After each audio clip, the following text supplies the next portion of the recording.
Today's episode is brought to you by Coal Creek Equine, makers of the best equine spa in the industry. If you want your horses to be world champions, you better put them in a Coal Creek. Well, John Lyons, welcome to Uncut Real Raw. Who would have ever thought, after all these years, I think the first time I met you in person would have been at in 1998 at Equine Affair in 1998, because I got here in 1997. And I kind of started down on horsemanship in the spring of 1998. So and when I say met you, I don't know if I would have met you there, but I would have seen you do demonstrations and that, because I went to my first Equine Affair back then. But how many years ago is that now? Cow, it's been a few. It's been a few years. I started back in 1980 doing clinics. Yeah. Started there. So yeah, it's been a few years. Here's what's funny to me. You know, you started out as my enemy, not through being an enemy, but just through competition. I like to win. You like to win too, okay? 100%. We're both aggressive men and we both like to win. So for many years, you were my enemy, not as in a human being, but I wanted to beat you. I wanted to be bigger than you, wanted to be more money than you, wanted to take your career, anybody that was in front of me, which was everybody, okay? Let's just face it. I was low man on the totem pole. The older I've gotten, and I'm 49, turned 50 this year, the older I've gotten, the more respect I have for you, the more admiration I have for you, the more I realize how much you paved the way for people like myself and the whole clinician horsemanship industry. So it's funny, as I've matured and got older and older and older, I've got more and more respect for you. It's not that I didn't have respect for you, but I'd maybe just admire your career more. Maybe that's a better way of saying it. As I've just got older, because I got to walk in your shoes for the last 28 years. I got to do what you did. You know what I mean? And I got to see the other side of that coin, so to speak, that a lot of people don't get to see. So thank you for coming on the podcast. I think we're going to have a great conversation. I've got tons of questions for you about your career and things that I don't actually know about you at all. So thanks for being here, mate. Well, it is great to be here, and it's fun because, Clinton, we can take all the clinicians. We can take every single one of them, and there's only really the two of us that have gone through what you and I have gone through. And you went through every single step that I went through. You were the risk taker many, many times, and you butted up against people that didn't like you just because you were successful. So we have more in common than just our training. And even in that, we have a great deal in common that the more we sat down and talked about training and talked about, you know, how we approach the horse, what we're looking for, even who our customers have been. We have so much in common, and I never, ever considered you a competition or a different, you know, individual. I already knew what you were going through, even back going through Pam Alford and all of those things. I mean, it's just amazing how we have fought and struggled through the same wars. Yeah. Well, I sure appreciate it. Like I said earlier, as I've got older, I could appreciate your career so much more. Because when, you know, you got to remember, John, when I was when I was trying to compete with you and got started, I was 22 years old. Right. I'm 40 now, John. I'm going bald. You get what I'm trying to, you know what I'm trying to say here? You spend less money on haircuts. So a lot of shit has happened in my life from 22 when I would have met you, or at least seen you here in the States. You know, I got here right after I was 21. To 49, a lot of shit's going on, and that's why the older I've got, the more appreciation I've got for your career and what you did and paved the way, and that's what we're going to talk about here, you know, over the next couple of hours, you know, because, you know, let's face it, at 22, you probably don't have the maturity or the respect for maybe what people have done before you is that you should have had. Does that make sense? Not that I thought your career was easy, but I had no idea the journey was going to be as difficult as it was. If you would have told me at 22, when I first went to Equine Affair in 1998 and did a demonstration, hey, this is what your next, 25, 30 years of your life is going to look like, if I'm going to be real fucking honest, and this is what the podcast is about, I'm not sure I would have done it, John. If I would have for sure known how much struggle this thing would have been and how much it just about destroyed me a couple of times. You know, I've been married twice, no children, paid a huge price for this career and this money. I'm not sure I would have done it, just to be perfectly honest with you. But at that age, we don't know. We're so stupid, we don't know what we know. We're just hungry. We want to rule the world. We have abundance of energy, but we don't know what the price will be. But if I went back to 22 and laid it all out, I would have had second thoughts about it. I'm glad I did what I did, John, but I sure would have really thought about, do I really want to do it or do I not want to do it? Because I had no idea. This thing turned into a marathon, and you've already run this marathon. You know what I mean? A lot of people see what me and you did on TV and clinics. They think it's easy. There's a whole nother side to this business that they are not even remotely aware of, and that's what we want to get in today. So let's talk about this. First of all, John, how old are you now, mate? 77. 77. You look great. Seriously, no shit. I would have said you were probably 68, something like that. You're looking really good. I don't know what the hell you're doing, but it's looking good. Well, I still ride horses and still train and still enjoy, teaching people. I enjoy that. It's not, and again, telling you about teaching people, it's not easy. And our basic, customer is not necessarily super fun or super easy, but they're good people. Oh, yeah. And I think if I started out training horses for 30 days, and I'd already shown and I'd already been through that deal, and I found out real quick that training horses wasn't enough. Yeah. Not for me. That's what I want to kind of get to. So let's back up a little bit here, because there's a lot of questions I have no idea about your career and life that I'd like to know. So where were you born? Let's start there. Where was I born? Yeah, where were you born? Louisville, Kentucky. And, okay. And then my parents moved me to Arizona because I had asthma really, really bad, and the doctors told me I was going to die. They didn't get me to a drier climate. So I really grew up in Arizona. Whereabouts? In Phoenix. Okay. Playing sports. All I did was play sports. I did have a brief industry, or business in the horse business. When I was about 7th grade, I started stealing horses. Truly. But that I did, and so I would get them out of a pasture. I didn't know anything about them. My parents were into horses. So that's what I'm saying. No family into horses. You were the lone ranger here, right? And you don't know what got you into horses. Just watching them, driving down the road, looking out the window. What gave you a bug for horses? Did your brother or sister have them? Family, anything like that? Not till I was 24. I had a good business. I was in Kansas City. And I bought 5 acres of ground, and I was going to build this beautiful house on it. And I thought anybody that had that much land ought to have a horse. So I bought a horse. So let's just stop here. So you mean you went all through high school, you'd go to college, John? Yep. What'd you study? Education, and I was going to be a coach. Okay, a baseball coach and a basketball coach. Okay, so that's what you were passionate about as a young John Lyons, going through high school, college. You were passionate about baseball. Was that your sport? Yeah, baseball and football, and I had a chance to sign with the Dodgers out of high school, but my dad wouldn't let me do it because he thought I'd get lost in a farm club. So I went ahead and played in college and did fine. In my 3rd year of college, I quit because I was going to be in education, high school teacher, and I thought, I couldn't raise a family on the salaries that high school teachers got back then. Yep, still probably can't. You know what I mean? It's Right. Probably not much better.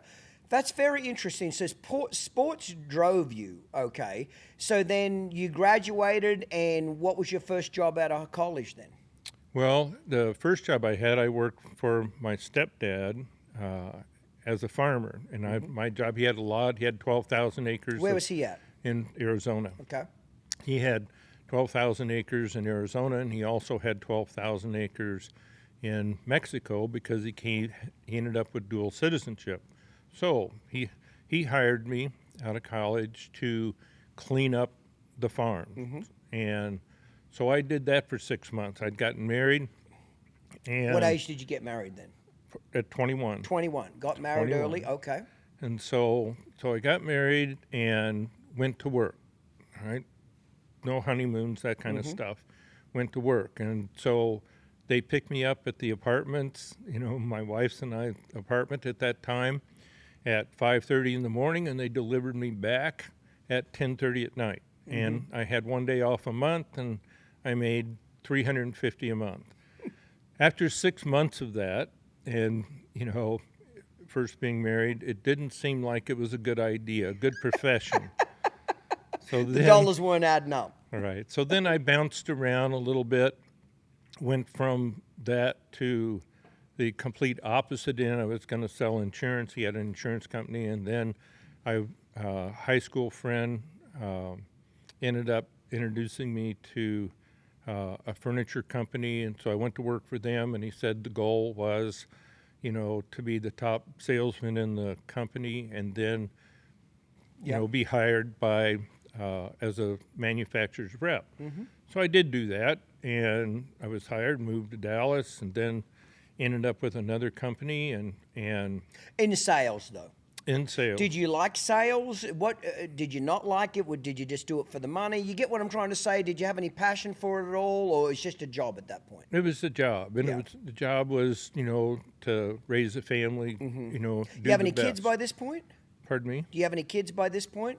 Any Yeah, children I born? have 3 by this No. point. Oh, Or you got 2. 3. So I had 1 in Arizona, 1 in Okay. Dallas, actually 1 in Ohio, and then each kid was born in a different state.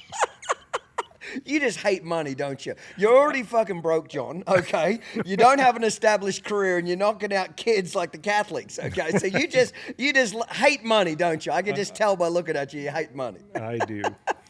So, okay, so you're in sales and you're trying to figure out how to feed 3 kids and a wife and yourself, correct? Right. And Okay. so by that time, I've gone through Cincinnati, and then my brother-in-law called me, and he says, John, so this dealership is going to come open up in Kansas City.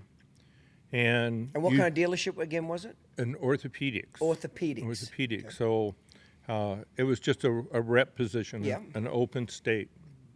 And I said to him, I'm 22 years old, 23 years old, and I'm doing great. Why would I want, making 50 grand a year? I'm doing great. And he said, and I'm a plant manager and a sales manager, and I got people working for me. And he says, well, because you can make 100,000 a year. I said, okay. So I picked up and moved to St. Louis, worked with him for 8 months, and then went to Kansas City and opened up that.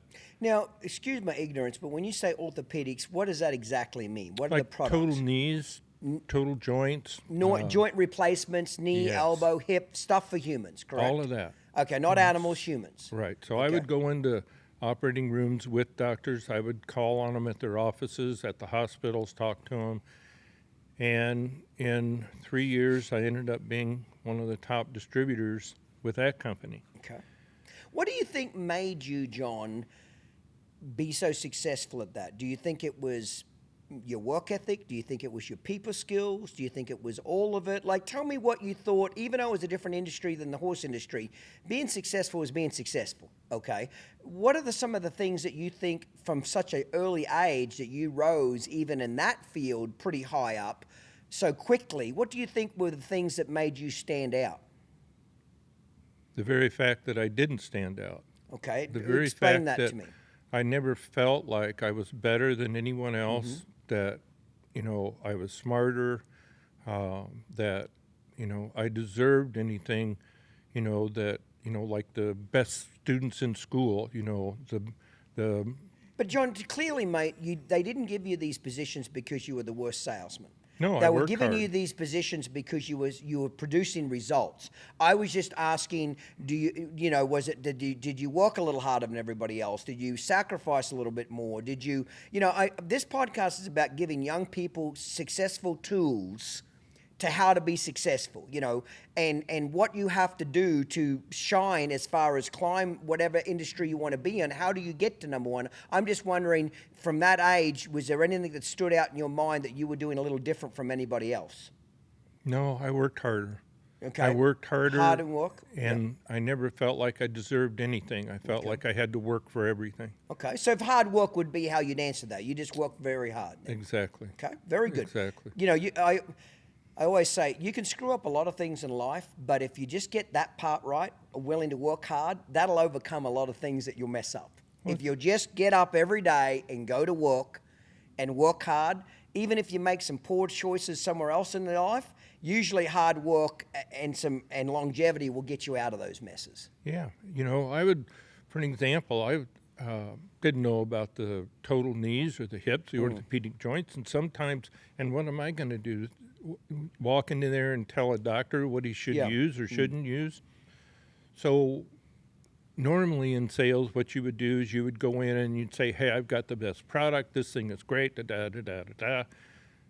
And you just BS your way through it, you know, and I would do just the opposite of that. Okay. I would take it in, put it on his desk and say, what do you like about this? What is good about it? You know, what do you like about it? And so I would care about people and I would care about their opinions and what they did. And I think, and then I would just give them the service, just like you said, you know, said, I'll be here when you need me. I'll do the job. When you need me, you can call on me. What I didn't like, and I wasn't good at, was the social, you know, the social part of it, you know, the parties and that kind of stuff, the cocktail parties and that stuff. I'm not good at that, you know. I like. Would you say you're more of an introverted one-on-one type of person? Are you more introverted as a person, or you shy away from social gatherings? Yeah, I don't like social gatherings. That's nothing wrong you know, with that. I'm not.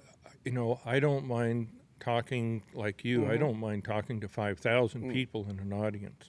That doesn't bother me because I know the subject. I know. Yeah, what you. You know, it's just me. I'm not any different behind the barn as if I'm in front of 5,000 people. Just no different. And so I never really had to be different in front of the camera, in front of the audience. I was just But you're more me, of an no introvert is than what you. I'm getting. You're more of an you have extroverted people like myself and introverted. You know, you're more of an introvert. Yeah, I can see that. I would can say see so. that. I just, you know, the cocktail parties aren't a great place for me. Yeah, no problem at all. You've got to find your tribe. So you're doing the orthopedics. Things are going well, making money, growing. Is that thing going well? Yeah, it's going great, and I've made enough money to buy 5 acres in Kansas City, and so that thought came into my mind, and I was 24 years old, and I thought that anybody had that much ground, you know, or that much land ought to buy a horse.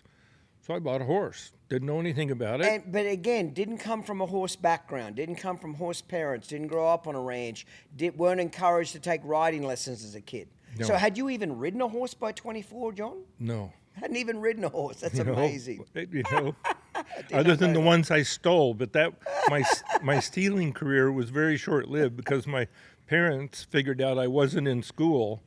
And so when my dad caught me, you know, at ditching school and going stealing these horses and riding, that career didn't last very long. They always say crime doesn't pay. Right. Okay, that's funny. This year, everything changes. You can go fast alone, you can go far together, and there's no doubt we can go a lot further than we'll ever imagine. We have the chance to pay out $1 million this year. If we have a sale graduate win first, it's $1 million bonus. The amount of money is amazing, and I think that it's going to get nothing but better. That's going to be a game-changing and a life-changing experience. From the sale ring to the $1 million arena. Join us at Old West. Learn more at oldwest.com. The last year, I've been using the Real Cow. What a game changer. Out of all the mechanical cow devices I've ever had, this is by far the best, hands down. What I love about the Real Cow is that it simulates as close as you can to a real cow. With its 2 speeds, and not only in the 2 speeds, you can control the speed within that gear as well. You can make the cow go away from you, make it come back towards you, make it arc around you. You can circle it if you're a cow horse trainer, or go down the fence. The versatility of this device is unbelievable. I'll actually load it up and take it to horse shows. Now I've got a mechanical cow. Wherever I want to go work my horse, I just pull it out and start using it. The Real Cow is an absolute game changer. Make sure you go to their website, realcowtraining.com, and check it out. It's the best investment you'll ever make in your cow horse or cutting horse's career. This episode is brought to you in part by Breaking Bad, the hottest new NCHA futurity sire. So you're 24, you buy 5 acres, and you say, what the hell, I want to get a horse. Right. And so I buy a grade gelding. I pay $350 for it. I got the saddle with it and the tack box. I got everything. So that was my first horse. Did your wife think you were crazy or weird that you just up one day and said, I want to get a horse? Did she think that was a little odd? You know, you've had no horse background here, John. Right. So, you know, it's coming out of right field that you come home and say, honey, I want to get a horse. Did she think that was a bit weird? Do you remember? Well, no, I don't remember that.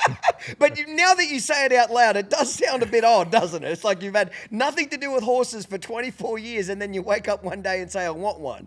You know what I mean? Usually there's a path into horses. You know, your neighbor's got a horse.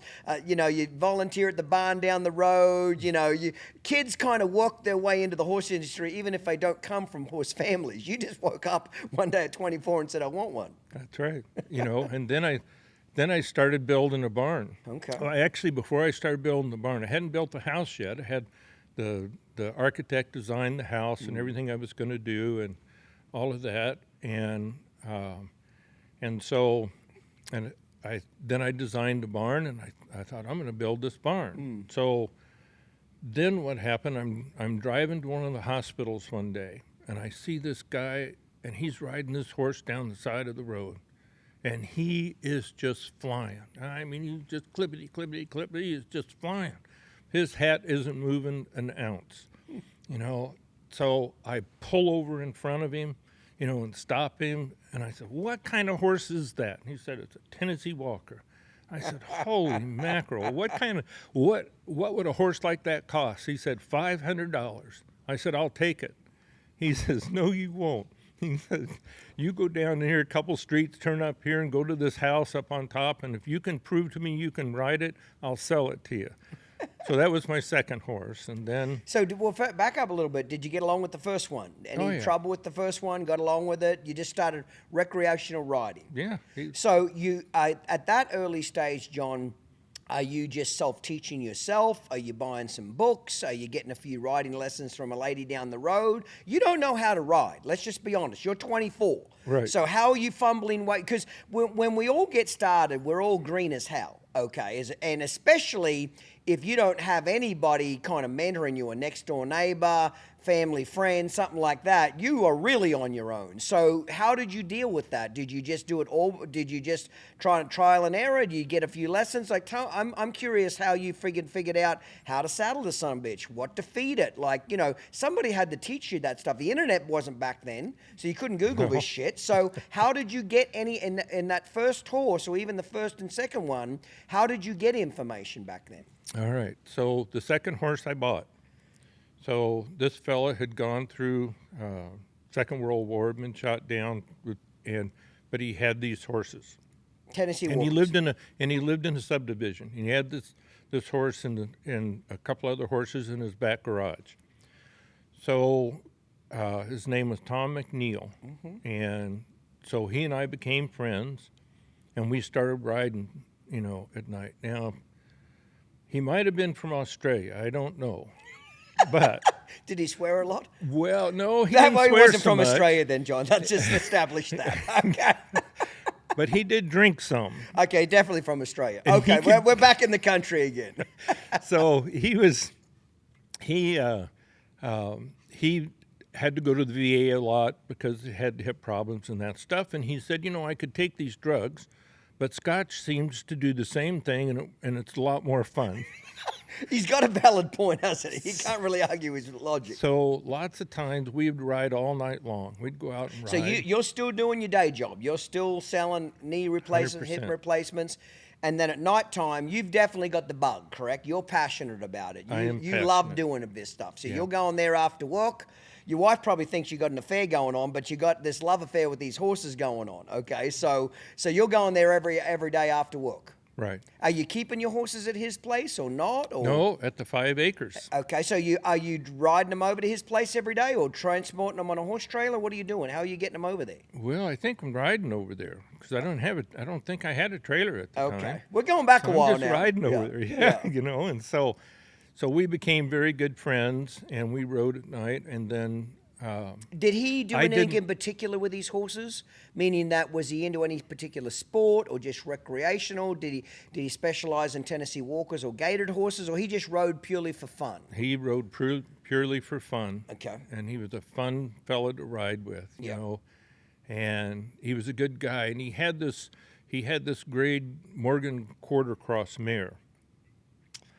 And to me, it's like he could just talk to this horse, you know. Now, looking back, well, he could have it walk, trot, and canter on voice commands on a lunge line. Yeah. But to me, at that time in my life, that was like amazing. It Yes, was magic. yes. This horse, you know, was a good horse. He could go out and drink all night, Yeah.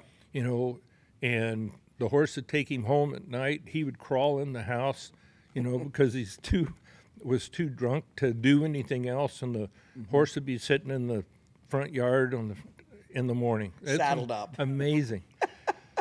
So then we have 3 years go by, and And you got 3 kids by this point. I just had my third one. Okay, So I just right. had Josh. Okay, right So on. it had Tammy and Sandy Okay. and Josh. So Josh was born in Kansas City, but by the time Josh was born in Kansas City, I'd already gotten the horse bug. Mm-hmm. And I didn't like what I was doing. I didn't like selling doctors. I didn't like the parties. I didn't like all of that part of it. I just didn't enjoy it. Yep. I had good friends that were doctors, but, you know, I just didn't enjoy that part of it. I didn't ever want to be a salesman. Okay. You know, my dad was a salesman, and so he was away from home a lot, different times and stuff, or a little bit anyway, but I just never thought it was a great profession. You know, I didn't have a great deal of respect for it, and so I did not want to be a salesman. Right. So here I'm doing really, really well. I'm 26 years old. I'm making $100,000 a year. Now, that would have been a lot of money back in those days, John. Correct me if I'm wrong. Like, do you remember what years that would have been? That would be Seriously. 75. 75. $100,000 a year per year salary would have been a decent chunk of change, correct? Very good. Especially for a 26-year-old guy, young guy. Right. Yeah, so that would have been a hell of a hard thing to give up. Right. So you're riding for 3 years. Is this guy teaching you how to ride, or you're just kind of muddling your way through it? Just muddling my way through it. Okay. Following him down the trail, and Yep. no teaching to it at all. Yeah. Did he get along with his horses pretty good, John? Did he have any trouble with his horses, or all his horses were pretty well behaved as a general rule? They were all very well behaved. Okay. you know, Okay. So they he were good. must have had some skill set himself. Oh yeah, he did. Yeah. He did. Now he never Even if he didn't showed- really show you a lot, but he must have had some horsemanship to him if he's not having any trouble with these Oh, horses. for sure. He just grew up with them, and even when he came back from World War II, he moved into a house and put a horse in the garage. And he said the first night it kicked a hole in the drywall, but he was never going to be without a horse. You know, that's just the way he was. And so, but he never got into any style of riding, just trail riding, enjoying people and drinking. Righto? It sounds like a hell of a life. It does. So let me ask you, after 3 years, what happens at this point? You're not liking your job. Right. What are you thinking you want to do? Well, I'm headed. I've been 10 years out of high school. Yep. Go back to Phoenix for a high school reunion, and my mom is there. She's remarried, and I tell her I'm not happy, and she says, "Well, the brother you worked with right out of college, you know, moved up to Colorado, bought a ranch. We're partners with him, and why don't you drive to Colorado on your way back to Kansas City?" I said, "Okay." I drove through the mountains and I fell in love with it. Okay. I just absolutely fell in love with it. And I said that, I told my wife at that time, I said, I'm not leaving Colorado. And so that's how it started. Almost 6 months later, I had given that business back to my brother-in-law. The orthopedic one. The orthopedic one. Okay, so you gave your resignation and said, I don't want to do this anymore. Right. And what was your plan crazy. to make money though, John? What was your I plan? was going to ranch. Now, I didn't know which end of the cow to put the hay in front of. Okay, fair enough. But, so I ended up going to Silk, Colorado. We bought a ranch there as a partnership with my mom, my stepbrother, and myself. And I started ranching. And in the first year, we hit about a 75-year drought, and the next thing that hit was the worst winter. Mm-hmm.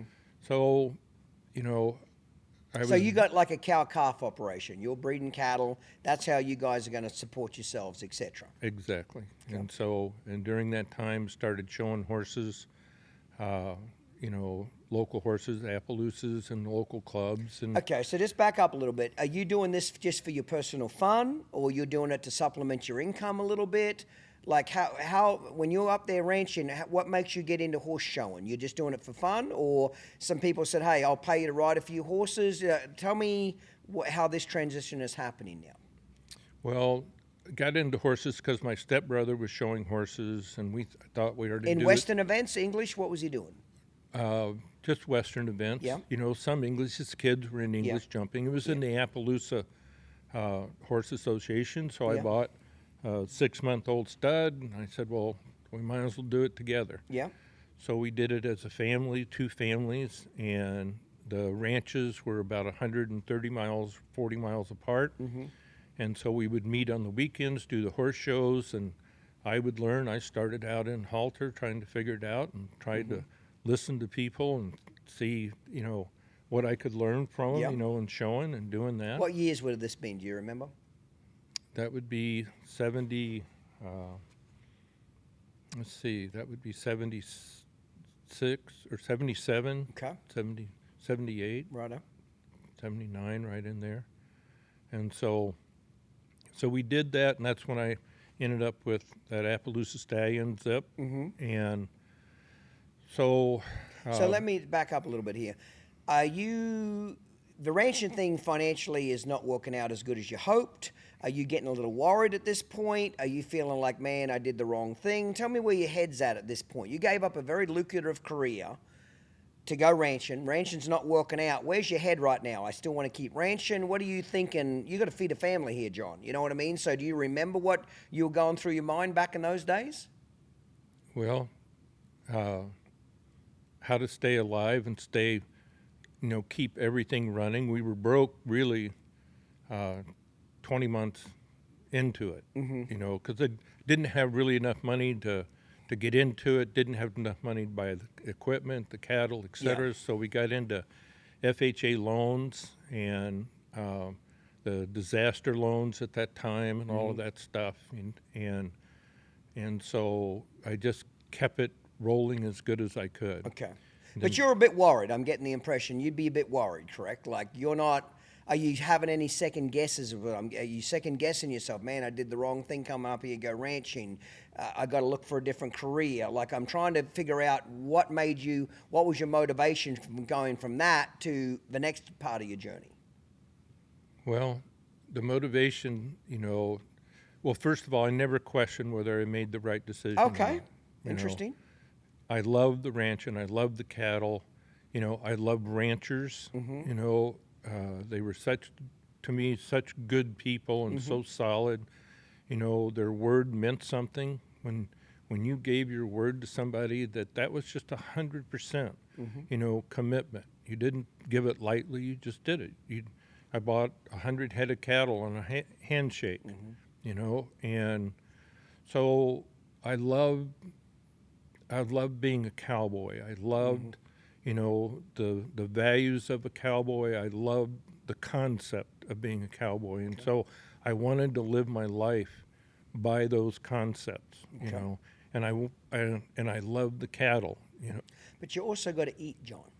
You also got to feed a family. You Right. get what I'm saying? So how are you making this work? I played in a nickel dime quarter poker game, you know, every week with some of these ranchers, and it was a game to them. It was critical to me, you know, that I made that money, you know, to come home and buy milk and do Right. stuff. So that's how I did it. Okay. Well, you must be damn good at playing cards then. So let's get into the horses a little bit more, man. You're going to these Appaloosa horse shows for fun. Right. You're learning what you can. You're showing in all different events, correct? Pleasure, reining, anything you could get your hands on. Correct. Where are we going from here now? Where's the next move going on? So the next move, I'm working on reining, and I'm trying to listen to the guys that are showing and in reining and doing stuff. And this guy, you know, says to me, well, if the horse, and I'm trying to learn how to do a sliding stop, and I have no clue. Yeah. And so this guy says to me, he says, well, if he doesn't stop, you know, fast enough, just run him backwards. This is Well- a trainer in Colorado, local trainer up there, or Right. something like that. At the horse shows. At the horse shows, right. Everybody knows more than me. Yeah. So I'm out in the hay fields, and the hay field's got a pretty good slant to it, and I'm going down this field. I think if I go downhill, you know, that the horse will stop better, right? You know, and so anyway, he stops, but he doesn't stop as good as I think he should stop. Yeah. You know, and so I pick up the reins and I just start running him backwards. Now I already had him backing up good. All right. Now we're backing up this hill. He loses balance and flips over backwards. Oh, my. Just flips over backwards. And luckily he throws me about 10 feet behind him. And I land. And I get up, Clinton, and I think, that is the stupidest thing I have ever done in my life. So I had an old milk barn, and I had converted it to a tack room and stuff, and it was really nice. And so I went down there, and I just walked him down there to it. I got all my bits that I collected, the quick stops, the donals, the shank bits, the this and then that bit, and I gathered them all down, and I took them to the burn barrel, and I burned them. Oh, truly? And I kept one D-ring snaffle bit out. And I said, I made a commitment that day that if I could not train a horse with a snaffle bit, I would never train again. I'd never touch another horse again. So that's probably the day that made the biggest difference in my horse training career. I made that commitment. And so I already had this horse, you know, doing the bridleless work and all that kind of stuff. And how that started, that was a fun story. So at the horse shows, we would show up. The shows were like on Saturday and Sunday, 2-day shows. Yeah. So as families, my brother and his family and I would meet on Fridays, and we'd get there on Fridays. And so a niece, you know, she was probably 7, 10, 12, 12 years old, somewhere in there. So on Friday, we started playing games, you know, and the game was, I can do something with my horse you can't do. Right. So pretty soon we're riding the horses around in halters, and we're jumping barrels, and we're doing this. And so pretty soon the saddles come off, you know, and, you know, I can't, you know, we're jumping stuff and playing and running around the arena with halters and no saddles. Well, I ain't going to let this girl beat me, you know, there's no way that's going to happen. So I'm sitting at the ranch one day, and I sit down and I draw a rectangle, and I put arrows out from it, all the different directions that a horse could move. And so then I put 4 cue spots along his sides. And I say, okay, if I want to go to this direction, I'm going to use this cue spot. And so I could have him side pass, do diagonals and all that kind of stuff. And so I started getting him better and better at that, so I could win this game with a niece, you know. And you're practicing at home during the week. Oh, you're practicing exactly. this bareback bridleless stuff at home. Okay. Exactly. So that's how all the bridleless riding started. Oh, that's funny. So then I'm broke. You know, I'm ranching. I've got some friends that are ranchers, How many years you into it now? 5 years? How long are you, at this point, how long have you been ranching and broke? Since about 5 years. Okay, You 5 know, years we're has gone about by. 1979 now, right in there. And so, anyway, we're broke, and I'm gonna meet my stepbrother. I'm taking him a piece of equipment. He's coming down. We're gonna meet halfway, pick it up. Well, we're gonna meet in Eagle, Colorado, and so I drive in. I get there early. It's a big barn, you know, operation place there, horse facility, and I see this flyer stuck on the wall. And this guy's advertising, and he starts these unbroke horses and does this and does this and does that. And it costs $250. Oh, man, that was a bucket load of money. Yeah. So I talked a few of my friends into going, rancher friends, and a couple of people that, you know, I knew showing-wise. And so I couldn't afford to stay there, so I had to drive back and forth. Every this night clinic? I had to be back at home, Okay. you know. So who was the clinic by? Do you remember who it was by? 100%, but I'm not going to tell you. Oh, you're not? That's part of the story, asshole. You got to say all the story. No, so I went to this clinic, and I took a 5-year-old stud, unbroke 5-year-old stud, and I watched this guy in the round pen, you know, the first day, and I drive, you know, he saddles the horses and does all that, turns them out, and I drive home. The next day, the clinic doesn't start till 9 o'clock. Right. When I got home, I was so mad, I couldn't sleep. Right. The next morning, I'm back at the facility. I've driven 100 miles. I'm back at the facility at 7:30 in the morning. I knock on his door. You know, he answers the door in his underwear. The guy running the clinic. Right. Okay, right. And I said, you have two choices. I said, you only have two choices. I said, we can walk to that round pen and I'll stand beside you and you can show me what you were doing, you know, or we're going to fight. I said, those are your two choices. Well, wasn't the clinic the whole point of the clinic for him to show people what he's doing? Right. But he didn't But show that's what everybody I the paid day. for. That's what I paid for. I wanted to learn something. That's what I'm saying. But the day before, he didn't show anything to anybody, or he just did it. He just did his thing. He just did it, but his didn't thing. He explain to moved the anybody how horses- to do it. Moved the horses around the round pen, put a halter on them, threw the saddle on them, and turned them out in the arena. Right. What I'm getting at is he didn't tell the crowd what he was doing. He just did it himself. Not to my satisfaction. Okay, fair enough. So then the second day, he had all these horses in a little round pen, had them loose with, you know, no halters on or halters on. And I'd already been kicked by a mare riding my stud and broke my leg. And so here we're in a round pen with 8 other horses, and I see this mare loading up, you know, to kick this stud I'm riding. And she does, he jumps, you know, I'm standing up in the stirrup on the far side knowing Are you starting this stud? Is that why it's in this round pen? You're starting a 2-year-old. I'm starting a 4-year-old A 4-year-old stud in this round pen this- with all these other horses. Right. Okay. Is this a horse you own? This is his clinic. Yeah, I own the horse. Okay, right. All right? He's a nice stud, Right. you know, but he's unbroke. Right. So, and this is an unbroke clinic. He's given Yes. an unbroke Colt clinic. starting clinic, yep.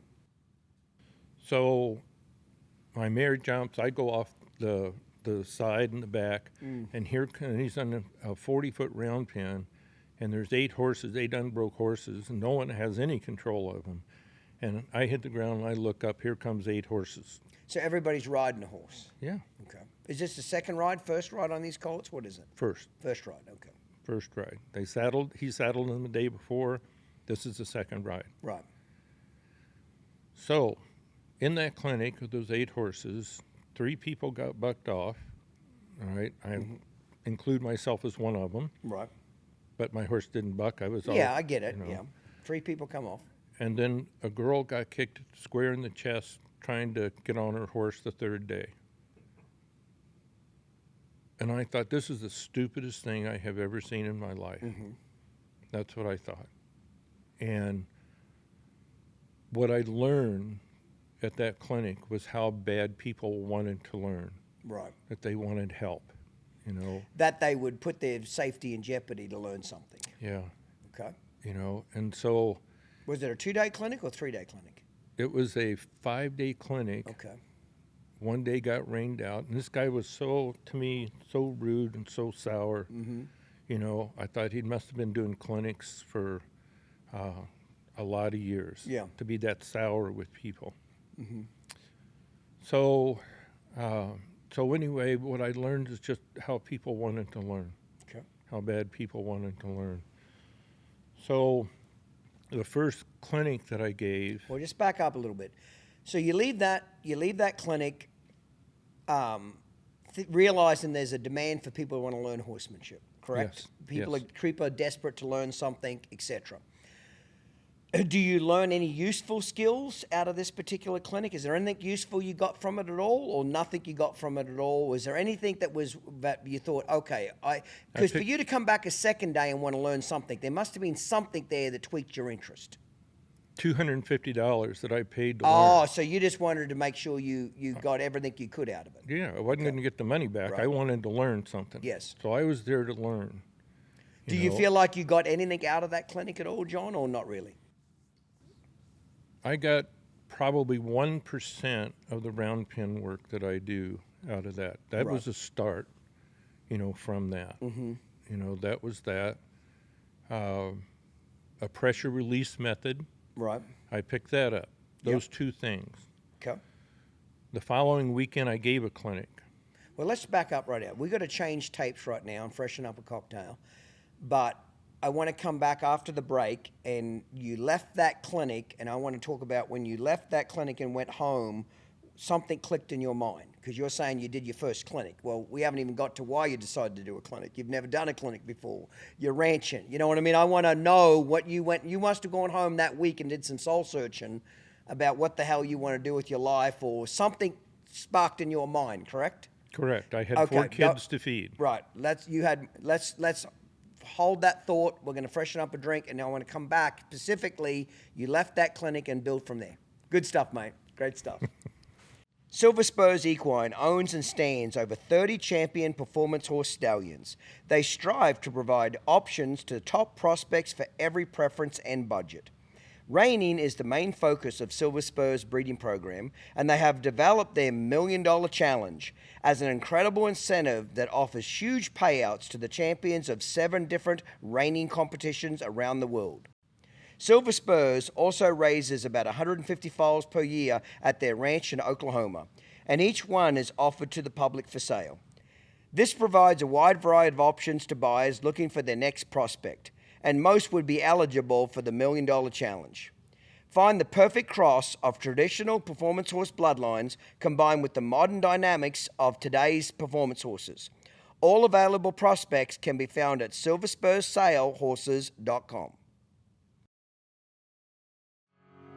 Their hearts thunder for us, their flesh and bone pushed to lift us higher, carry us faster, and stop on a dime. And when they've had a great ride, they deserve a great recovery. They deserve a Cold Creek. Cold Creek Spas offer state-of-the-art 35-degree aerated saltwater therapy, proven to reduce injury, speed recovery, and keep them at peak performance. Cold Creek Therapeutic Spas. This water is for winners. This episode is brought to you in part by Valley Equine, managing stallions that represent the performance horse industry's finest. Righto, John, we freshened up a cocktail, mate. So you're unhappy with this clinic, okay, in the fact that 3 people fell off, you were one of them, some people got hurt, bit of chaos going on, but you saw a desire for people to want to learn, correct? Correct. That's and what you'd I never learned. seen that before, that hunger in people up to this point, or what? No. Okay. No, I had fair no enough. idea about doing any clinic. So you didn't even know that people made a living teaching people about horses, correct? No, and there wasn't very many, you know, at that time. What year would this have been? Do you remember? 1979, early 80s. Yes. Yeah. So you didn't even know that was an industry where you could actually make a living teaching anybody. No, I Right. did not. Right. Fair enough. So let me ask you, you go home and the wheels start doing what in your head? Well, they start turning, and I'm thinking, I can add, this guy does an afternoon riding clinic, and he's got 8 unbroke horses there, and times 250, and maybe that's an income. I'm a broke rancher. Yep. I've shown horses. I have a champion, a state champion performance horse by that time, and have showed in every event, and so I feel like I'm learning something along the way. And so I decided after I left that clinic that I didn't have to be a world champion trainer. I didn't have to win so many championships. I had gotten really, really sour on showing because Why? politics in one show. And as you said, Clinton, I am very competitive. I am competitive. And I want to win, and when politics play in a game, that game, I don't like it. I was a high point performance horse with my horse at 9 shows. The lowest he had placed in any single event was 3rd during those 9 shows, and he was high point performance horse at all 9 shows. Go to the 10th show. They're going to give away a saddle for the high point performance. Well, I'm way ahead, and there's 3 events left: the roping, steer daubing, and something else. And so I'm doing the stock horse class, and my horse does really well for that day and age, does very well, and the judge disqualifies him when he should have won the class. And the guy who placed first lost his cow, got his spur stuck in the chain link fence, and won it. But I'm still ahead. I'm still going to win the saddle, And so I asked the judge. We end up walking down toward the cattle chutes together. And I asked the judge, I said, how come you zeroed, my horse? And he said, well, because you were on the wrong lead, going down the arena, you should have been on the lead closest to the judge. I said, that's not in the rule book. And he said, well, the last judges meeting, we decided that's the way it should be. I said, great. So anyway, I end up losing the saddle by 1 point. Right. Clinton, I am so mad. It's in a small town in Utah. I am so mad. I can't sleep. I can't stand it.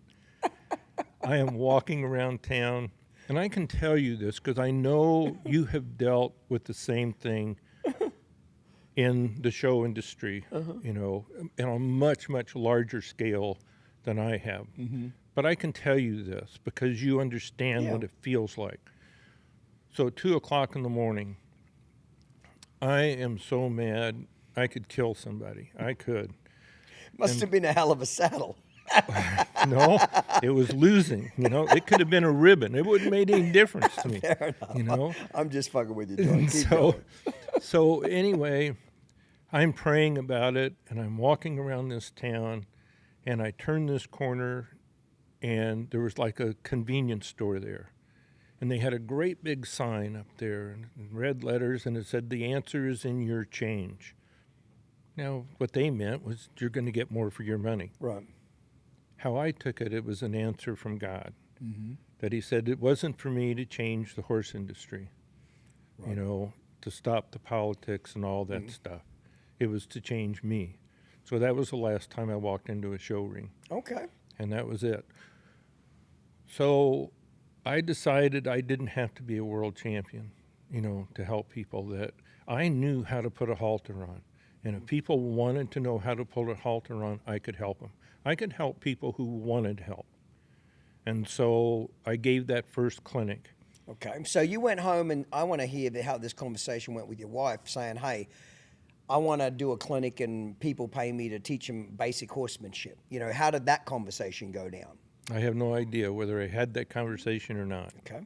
So where was this first horsemanship clinic? It was at a friend that I was showing with. they had horses, and so I said, I'll give a clinic. It's free. Anybody can come. Any horse can come. I'll fix their horse for free. Okay. And where'd you advertise this? Flyers? How'd you get word out? Just told people, just had, people that I was showing with, and I don't know even how many people showed up. Probably somewhere between 5 and 10. Okay. Right. So I worked. Let me stop you for one. So up till this point, all the information you've got about training horses is you're just picking up bits and pieces from other horse trainers at horse shows that you've met and formed a friendship with, a little bit of your own imagination in there. There's been no formal training, so to speak, other than this first clinic that you weren't happy with, okay? Right. But that's how you've got the skill set you've got to this point, correct? That's correct. Okay, right. So you say, shit, I know enough to know I know more than some people, so put out a clinic, and it's free. It was free. Okay. Do you remember how many people? And I did it the next weekend. Do you know how many people showed up? With horses, probably 5 to 10. I did a lot of free clinics in the early days in Australia. I did. I know exactly what you're talking about. I used to put an ad in the local, back in those days, it was all classified in the paper, classifieds in the paper. I put an ad out there. If you had a problem trailering horse in Australia, show up to the local fairgrounds on Saturday, I'll load the horse for free. And I wouldn't even charge you. And that's how I got started, because what would happen is I'd probably have 6 or 7 people show up to this horse show, and they'd unload fairgrounds, and they'd unload these horses off these fucking trailers, and they blood all over them and skinned up, and they've been through the ringer to actually get them on the trailer to bring them to me. I taught them how to load the horses. I loaded all the horses on the trailer, and you might say, well, how do I make money from that? See, what would happen is I'd get the horse on the trailer and show them, hey, this doesn't have to be a big deal. This is easy to do. The horse can enjoy it, blah, blah, blah. And then I'd say, by the way, I start horses, I start colts on the saddle, I fix problem horses. Well, by the way, I got this other mare at home, she bucks with the saddle. So that's how I started getting business, is that the free trailer loading was like a gateway drug into, hey, I'll fix this for free if you'll give me this other horse to go train. So in the early days, John, I did a lot of free clinics like that just to I was starving, I needed money. Right. It's a great motivator, isn't it? Yeah. Put it in the local paper. Hell, I'd give them a hot dog, and my mother would cook hot dogs and shit. We'd do whatever we could to get a crowd. How some of the people just fucking showed up for the food and left. You know what I mean? So, but I'd do whatever I could to get in front of a crowd. I always knew that if I could get in front of a crowd, I was going to win them over. I don't know how I knew that, John. I just had it from an early age. I knew if I could get somebody to sit still for 10 minutes and genuinely listen to what I was doing and watch what I was doing, there was a damn good chance I could hook them. But if I couldn't get a crowd, I couldn't get anybody. So I can appreciate your position of a free clinic. So how'd that clinic go? Do you remember? Oh, it went great. Okay. This guy wrote me a check. At the end of the day, his name was Dick Pressler. He wrote me a check for $25. Oh my gosh, Clinton, it could have been $2,000. Yeah. It meant that much to me, and it was a lot of money to me at that moment. Yeah. And so the only problem, he was so excited, he signed my name where he was supposed to sign his, and the check was no good. That's so funny. True story. And so anyway, so then that's where I started, and then. Now, at this point, are you thinking I want to quit ranching, or I'm just going to do clinics on the side? Where's your mind here? You go home excited from this clinic and tell your wife what now? Well, she was there. I didn't have to tell her anything. Okay, but what are you thinking though? I'm trying to figure out when the light bulb went off in your head and saying, hey, maybe I could make a living doing this. When did that light go off? That hey, did it purely start as a supplemental income to the ranching? Or did the light go off and say, hey, I might be able to make a living doing this? Yeah. By that time, Clinton, there was no income on the ranches. The FHA was already starting to foreclose. They'd already foreclosed on our cattle. They'd already foreclosed on the equipment. I'd already gone through all of that auction stuff. So you're in dire straits. You're rough. You're in a bad way. Right. Okay. So what are you thinking? This is my way out of it, or what? Well, I took a job. with a seed company in Grand Junction and was going to go around sell farmers seed. I did that for a week. I couldn't stand it. Mm-hmm. So then I decided I'm gonna build this clinic business, and so that's how I started with that. Mm-hmm. And that was in late 1980. Yep. Something to be said about not having a plan B, because Right. you didn't have one. That's right. You know what I mean? Burn that bridge. Burn that bridge. There is a lot to be said about that. You know, I've had a lot of great horsemen sitting where you're sitting, and there's a common theme with most of the horse trainers I've spoke to is that there is no plan B. This has got to fucking work. Right. Failure is not an option. You know, I always say poverty does two things to people. Poverty either makes people want to get out of poverty and work extremely hard so they're never broke again, or poverty depresses people and they stay in poverty. It usually does one extreme or the other. It motivates some people and it depresses other people where they just say, hell, I'm poor and I'll just always be poor. You know what I mean? Right. So there's a lot to be said about no plan B. So what happened after that first clinic? Well, after the seed job, you quit after a week. What do you do? Do you know where your next clinic was? You know, what year would this have been? Well, it'd be 1980. Okay. And so we'd allow $25. We'd go to a local print shop, get $25 worth of flyers, put them around different places. Yep. And feed stores, stuff like that? any place we could. You know, Silt at that time was a town of 900 people. And so we put flyers out where we could and advertised clinics, and I built a round pen at our place at the ranch, and we gave clinics there, and then somebody would know somebody in Steamboat Springs, and so I'd call them and say, we'd like to put on a clinic. And then that went along for a couple of years. And So those first couple of years, are you financially just scraping by, or it really took off financially in the first couple of years? Give me an idea of the money of it, meaning that, you know what I mean? You're broke. You need money. You got 3 kids to feed. What's going on with the money situation? you must be smoking something, Clinton, to think that these clinics filled up. No, I don't know. That's what I want you to tell me. I did more clinics with nobody in them than I did with, people in them in the first 2 years. Yep. And so, I would work somebody's horse. They would know somebody in Dallas, and they'd say, hey, you ought to have John come by and do a clinic at your place. So then I developed this method. Mm-hmm. I would not talk to him. The person who was given the clinic, hosting the clinic, I would not talk to him for 30 days prior to the clinic, because I already know what they're going to tell me. They're going to tell me nobody's coming. Right. Nobody's signed up, nobody's coming. So I wouldn't call them until I got 100 miles from their place. And then they would say, John, we've been trying to get a hold of you, that there's nobody signed up in the clinic. And I said, well, I'm 100 miles away. I got to keep coming. I don't have any money. So, and it was just that tight, to get the gas money to get there. Then when I got there. As long as you could get enough gas money to get there. Yeah.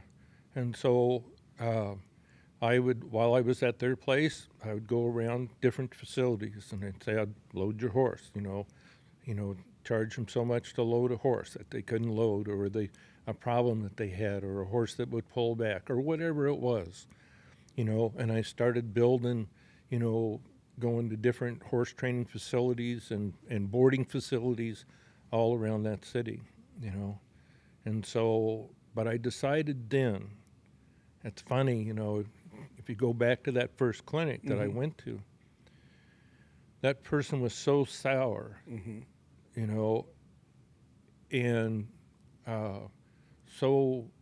I thought it was because he had given so many clinics, but I don't think that was the reason.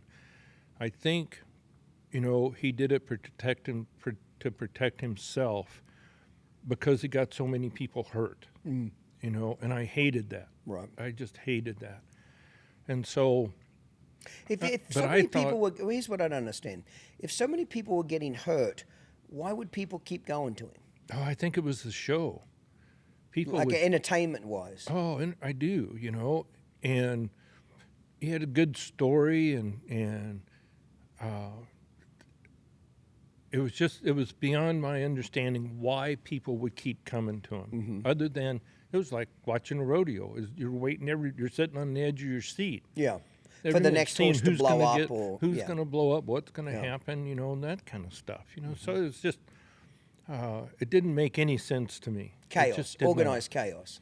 Right. And so I thought, that he was so sour on people that because he'd been doing it for so long, because that was the story, and so I decided during those early years of doing clinics that the first year that I could give as many clinics as I wanted to, and there were no open spots, I had to quit doing clinics. So the moment that they were perfectly successful, I had to quit. Right. So that didn't happen until 1987. So it took 7 years to get there.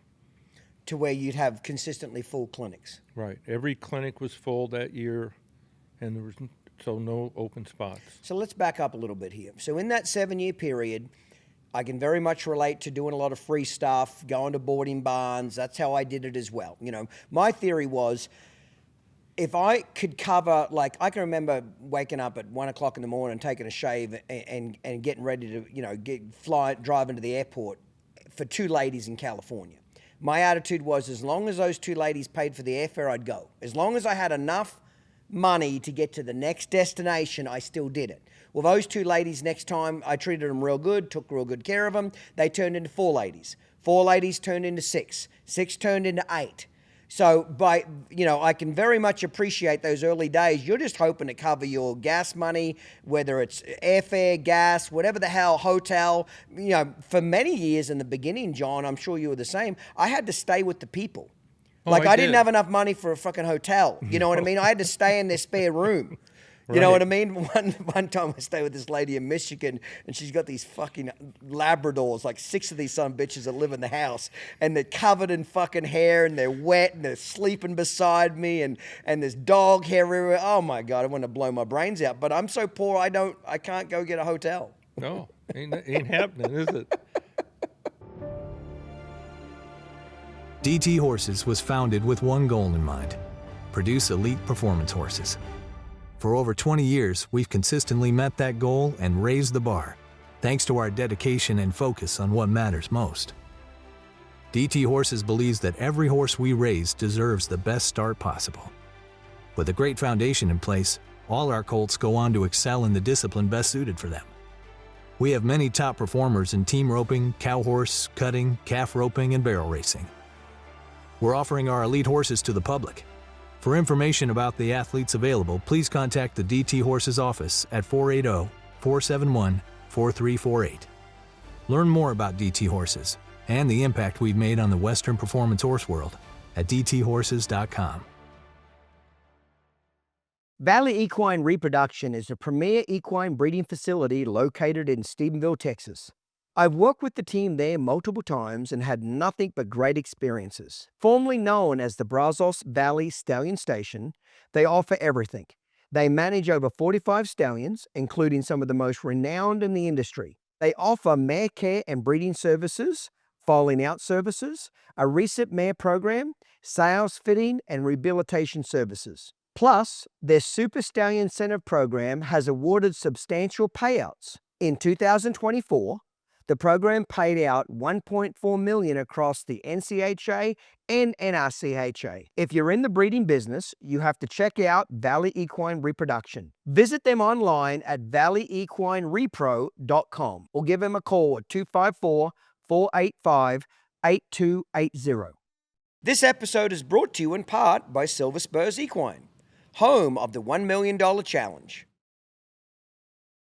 So in that 7 years, do you change your advertising strategy, or you're still doing flyer, obviously internet's not around, so still doing flyers, word of mouth? When I'm trying to figure out when the magazines started happening, because to me, you were the guy that pioneered advertising. You were the guy that pioneered Put Yourself in Horse and Rider magazine, sponsorships, all that type of stuff.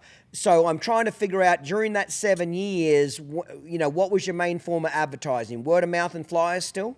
Well, local local newspapers, you know, you try to put an ad in the help wanted section, those sections. You try to, the horse magazines, they had at the very back of the magazines, you could have ads in there for about $50, that kind of stuff. You could put schedules or something in there. You could do that at that time. And so before I actually started advertising in national magazines, what I had done over that 7-year period of time was first of all, what gave me the idea for the symposiums, we are limited by the number of horses that we can work as a clinician, which has been done for 1,000 years. Clinicians have come along and et cetera, and never really changed an industry. And my goal wasn't to change the industry. My goal was simply to help people understand that these horses had a brain and you could work with it, that you could do these things. And so the rules that I had in training were the trainer can't get hurt, the person can't get hurt, the horse can't get hurt, and the horse had to be calmer after the lesson was over than before it started. So those are the rules I'm following, all right? And whatever I did to the horse, it had to be satisfactory to the owner because they were watching. I would never work a horse where somebody wasn't watching, the owner was not watching. I just wouldn't do that. So from that, I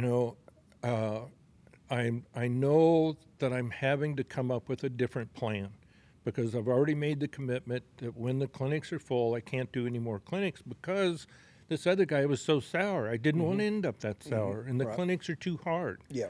Because, we're staying with people in their house. They stay up. They keep us up to 10, 11 o'clock, asking questions and talking. We go outside the next day at 8 o'clock in the morning. They're in lounge chairs sleeping while I'm working horses. Yeah. And you know what that feels like. And so anyway, I know a clinician cannot last, being gone from his family for so long, doing... So where'd you get the idea for the symposium then? I was doing a clinic in Las Vegas, all right? There were about 100 people in the stands, and they were sitting on aluminum bleachers, all right? I've got froghorn speakers, little speakers, duct taped to the edge of the round pin or the fence, the arena fence, and I've got a Radio Shack mic, right? Because back in those days, you're having to make all your own shit to do that, correct? There's probably nothing even available for what you're doing. A professor at Texas A&M gave me the mic system. He said you need to do this. Doug Householder, I think was his name. But anyway, so what happens is this freak snowstorm blows in Vegas. And I'm looking at these 15 horses I've got out in the arena, and I'm looking at 100 people up in that stands. And they're just freezing, and they're listening to these little tiny speakers that are going, meh, meh, meh, all that stuff. And so I thought, that's it. That's the answer. I have to design a program that's designed for the observer, not the horse owner, And so that's where the idea came up. And for the symposium. For the symposium. And your version of a symposium was the round pen and then chairs around the outside.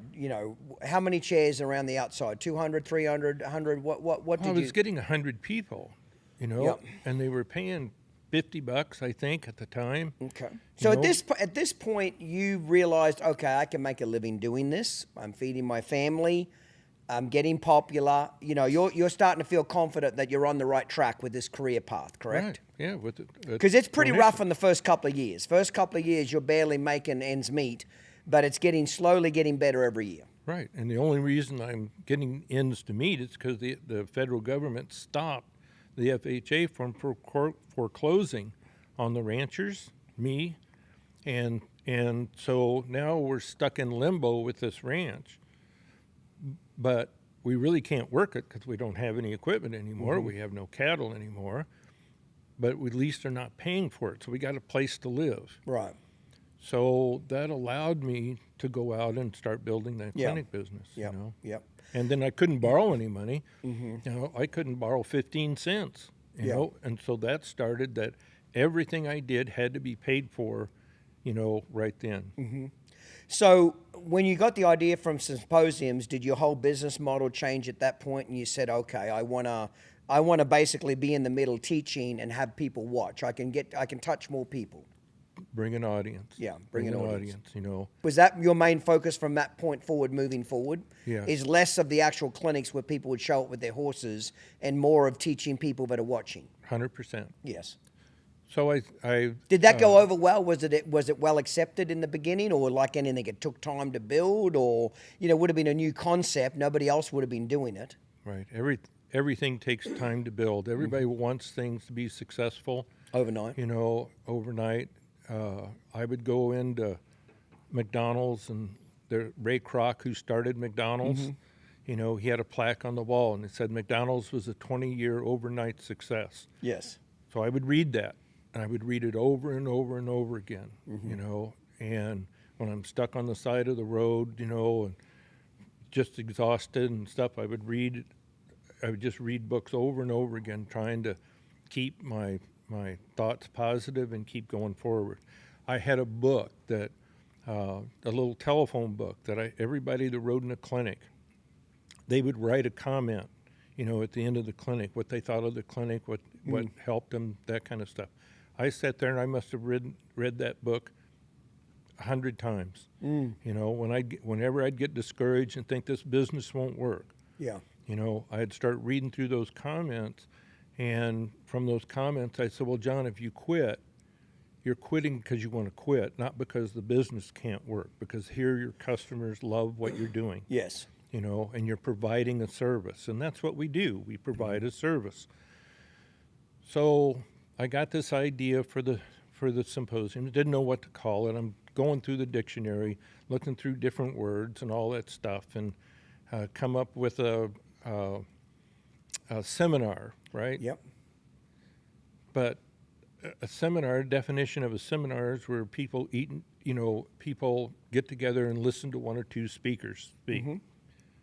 That didn't fit. Okay. So I thumbed down through it, and I found this word symposium.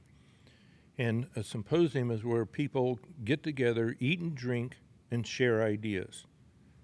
That was what I wanted. So that's how the word started, you know. And then from that, I went to San Antonio with some friends. I was doing a video down there, the round. So this would have been what, around 1990 now? 88. 88, okay. Late 87. Okay. So we came up, this friend helped me. He was from the military, so he taught me how to do a timeline. You know, and you'd start out with a project, and how many days does that take, and you keep adding up the days, and then you keep going back until finally you get all the things that need to be done, and the first day it needs to start. All right? Yeah. It's funny you mentioned he was in the military and helped you with that. To get off topic just for a second, I traveled in the very early years with a guy that was a retired military guy, spent his whole career in the military. And he told me, because back in those days, just like you, we were driving our own truck and trailers. We didn't have drivers, employees. You were it. You know, you were the clinician, the fucking driver, the horse feeder. You did everything. Well, this guy was retired, so he wanted to come along with me. And I said, sure, you can help me drive. You know, I can't pay you. It's a shitty job. But if you want to hang out with me and come with me, and we did. Well, we got to chatting quite a bit. And he used to explain to me how the military have manuals for everything. Everything in the military has a manual for how does this work. And just, you know, we'll just pick a gun, for example. This particular cannon, this is how you load it. This is how you fire it. This is how you clean it. There's manuals for everything. Then they're really strict about it. And I got to thinking that I could use, because the military has to teach thousands of people every year. Thousands of new people every year come through the military that don't know how to clean and fire this cannon. So it's got to be teachable. So what I took from that, and I asked him a lot more questions about these military manuals and how they were structured. That's how I came up with the 8 steps of success. That was what I built my whole business model off is you know, the goal. What is the goal? The goal is to, you know, for stupid reasons, get the halter on. Okay, that's the goal. Get the halter on. Why do we want to put a halter on? So the next one was why. Well, you put a halter on so you won't leave this son of a bitch around. Back it up, load it on a trailer. Okay, then you've got the teaching stage. This is how you teach. This is how you go about getting a halter on the horse, and you run through all the steps. Then you have, and then you have horse mistakes. The horse will get head shy. The horse runs backwards, whatever. So then you got handler mistakes. You got handler mistakes, horse mistakes, troubleshooting, and then the end one was success tips. Okay, so that's how I actually came up with the 8 steps to success. So that formula came from the military, actually, from their training manuals. I basically stole their concept from the training manuals of the military and applied it to my horsemanship program. Right. That's where it came from. Yeah, and they have a sequence, to everything. Line, to everything that they have to do, and so you have to establish your goal, and you have to write down every single task that has to be done to meet that deadline on that date. Mm-hmm. Well, I had 180 different things that needed to be done, like chair rental. This ad needed to be put in by this date, or it was going to be late, and it wouldn't get done by the date that we were going to show up and do the symposium. So anyway, some people in San Antonio helped me build that, and it took 180 days, to get that job done. All right. If I was going to be here on September 1st and at 9 o'clock in the morning, then 180 days earlier to that, all of these projects had to be done, and there was a red line date that if that project didn't get get done by that date, then it wasn't going to happen. So I'm off and running. All right, I've got $30,000 I've saved up. All right, over the first 7 years, and so the advantage is I'm only going to charge $45. So it's not even going to cost them for the weekend what it costs, for 2 days at a clinic. Yeah, I'm going to give them a red shirt. All right, with a logo on it. I'm going to give them a red shirt. We're going to have a barbecue at the end of the night. Or end of the day, church service on Sunday morning. All of this is included. Right. All right. I fly to every single location before I'm going to get there. I'm going to have booths there, all that kind of stuff. So I fly to every single location to double check that it's going to work. Yeah. All right, before I set So you're at this stage, these locations are more so small fairgrounds, stuff like that. You're out of people's personal arenas now and barns, and you're more moving into fairgrounds, facilities, stuff like that, correct? Where you have to actually rent it, there's a contract, etc. Exactly. And you have the chairs, you have all of the stuff that goes with it. Grand entries, they even had Bo Derek in the very first grand entry, Breaking Bad is by the hottest stallion in the industry out of a great mare, Sweet Abra. He is athletic, extremely cowy, and was easy to train. He's a 3-time major events open champion with lifetime earnings of $230,000 and counting. He is subscribed to all the major NCHA and NRCHA programs and is in the Legacy Bonus Program with an estimated payout of $1 million at this year's NCHA Futurity. His 2026 breeding fee is $4,500 plus shoot fee. Breaking Bad is owned by Fultz Ranch, the previous owners of Metallic Cat and Stevie Ray Vaughan, the same people that made those two stallions household legendary names in the cutting and cow horse industries. Mention the Uncut and Real Raw podcast for free apparel with a paid contract. How do you know what it takes to become successful? Talk to someone who's done it. Clinton Anderson became a multi-millionaire by leveraging his passion for horse training into a global brand and media empire, starting with nothing but the change in his pocket and the will to succeed. In doing so, he revolutionized an industry and became a celebrity. Now, you can put his experience and advice to work for your business. With Clinton Anderson's business consultancy, you can tap into Clinton's unique perspective, hear his straight talk, and get his no-nonsense advice. Just imagine yourself armed with Clinton's hard-earned knowledge and entrepreneurial spirit. So whether you own a ranch or any sort of business at all, we invite you to discover the transformative power of Clinton Anderson's leadership and innovation in your business. Call 1-888-287-7432 to take your business to the next level today. I've been doing business now at DT Horses for probably almost 10 years now.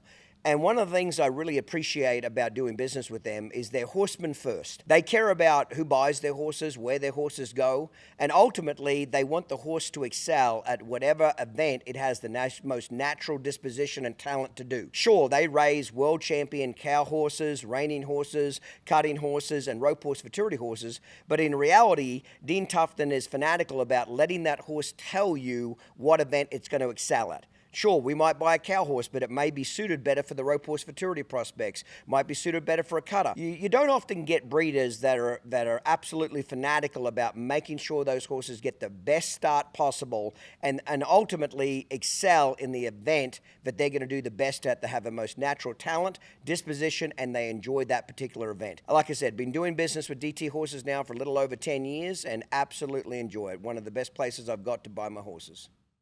For information about the athletes available, please contact the DT Horses office at 480-471-4348. This episode is brought to you in part by Old West Futurities, where legends are made and records are broken. Is your wife helping you with any of this, John, or are you kind of doing it all yourself, or you're doing it as a team? Both of you is kind of working at it. Okay. Yeah, and so, and I hire a secretary, and actually I've got, at this time, I've got like four people working for me. Full time? Yeah. Okay. So now we're off and running. Going to do the first one. First one's in Santa Barbara. Second one's in L.A. All right. Third one's in Phoenix. You know, got 12 of these things lined out, but that's not 30 clinics, you know. So I'm going to be able to be home more. Everything's going to work out. Well, I do the very first one in Santa Barbara. All right. So Clinton, here's the fun thing. Now, in the clinics, you know, I had 10, 15 horses, you know, and my rule was that because I needed the money, you know, it was guaranteed. The clinics were all guaranteed. If you weren't satisfied, you didn't have to tell me you weren't satisfied. You just go to the host and you say 3 words. I'm not satisfied. They would give you your $250 back at that time. So I needed the money. So the first horse that I worked with, I didn't care if it was the last horse for the 5 days. One horse was going to get done. Well, with that principle, every horse got done during the clinic. What do you mean by get done? What does that mean, get done? To the owner's satisfaction. Okay, right, okay. To wherever the owner wanted for that horse, Fair as enough. long as it was reasonable, then I could get it done, all right? So it's finishing the job. But I had 15 horses, 10 to 15 horses to prove that I knew what I was doing, right? So here comes that first symposium, all right? There's 100 people there, all right? Now, that's not enough. I'm expecting 400 people. I was getting 100 people at the clinics. Yes. Now I'm giving shirts, I'm giving dinners, I'm doing barbecues, I'm doing all of this stuff. I'm having a grand entry. I've got booths there, you know, from different companies and stuff. So, and I've got a schedule, all right? So I printed a schedule of how the weekend's going to go, what I'm going to do, when I'm going to do it. So in the morning, it starts at 9 o'clock. I give, 15, 20-minute introduction to the thing, and then the unbroke horse comes in, and then at noon we break for lunch. The unbroke horse is done. Afternoon, we start, with another horse, another problem, whatever, right? But the schedule says the horse is done. Well, by the time I do the introduction, I get the owner out there, talk about the horse, da-da-da-da-da. Now we're talking a couple hours, all right? And then in 2 hours, I'm going to be riding this horse out in the arena. The first horse that comes in, they set up the round pen. The first horse is in, they back up the trailer to it, they run this Mustang into the round pen. My thought comes into my mind. I thought, what if I can't do it? What if I can't do this horse? What if I can't get it done in the 2 hours that I've set up to do this horse? What if I can't? So I just prayed about it, and I walked out there. Within 3 minutes from the time I started working that horse, I knew that there was nothing that any horse could show me that I hadn't already worked through in all of those years of the clinics, just like you. There was no doubt. Yeah. It was just the horse, you know. Experience gives you that confidence. Right. Experience gives you that confidence. I think the greatest gift I got as a horseman is from 15 when I started working for Gordon McKinley to 21 when I came to the States. That 6 years, the amount of volume of problem horses I work with, from colts that have, 5, 6, 7-year-old never had a halter on them, to horses that with, bucking, rearing, bolting, flipping over back, with just some really crazy shit. Right. What it did is it gave me a tremendous amount of confidence, still to this day. But it doesn't matter what walks through the gate at a tour, I'm not worried that I can fix it. Now, what I can say is sometimes I can't fix it in an hour. Might take an hour and a half, might take 2 hours, hell, it might take all day. That I can never guarantee exactly how long it'll take. But whether I can get the job done or not, it doesn't even enter my mind. People might say that's arrogant. That just comes from confidence, comes from experience. Right. And that's what young people have got to get. That 6 years was 10 horses a day, 6, 7 days a week for 6 years of working with really, really shitty horses. The shitty horses teach you how to train a good one. Because when you get shitty, bad-minded horses that have got lots of problems and no talent, in my opinion, they make you appreciate the good one. The horse that shows up with some talent, the colt that shows up without a problem. Right. It makes you appreciate the good ones. Where when you only learn on horses that don't have any problems, you kind of take them for granted a little bit. I always tell my students, when you can learn to train a sorry broke one and make him less sorry, make him better, when you really get a nice colt, you'll take good care of him. You'll appreciate him. You'll look after him. You'll know you've got something kind of special as far as you will appreciate it. But if you start riding $50,000 yearlings around, that's where you start your career, it's pretty hard to go forward from there. Does that make sense? It does. Josh even says, my son Josh, who, friends with you, and he's just an outstanding trainer. And he says that, these really well-bred reining horses like you breed, said they're broke. They're already broke. When they come out, they're broke. You just throw a saddle on them and they're so bred to be trainable now, it's not even funny. Right. So, okay, let's get back to the symposium. So only 100 people show up, not 400. You lose your ass on that first symposium, you lose money on it, what happens? $30,000. Okay, all gone. Yeah, all gone. You went from a hero to zero. Right. So, and I've got 11 more of these I've got to do. I'm committed to do. And so, and that's where the advertising really started, was when I did the first symposium. I started advertising in Western Horseman and stuff. And just buying what, a quarter-page ad, half-page ad? Do you remember what you bought back in those days? A third of a page.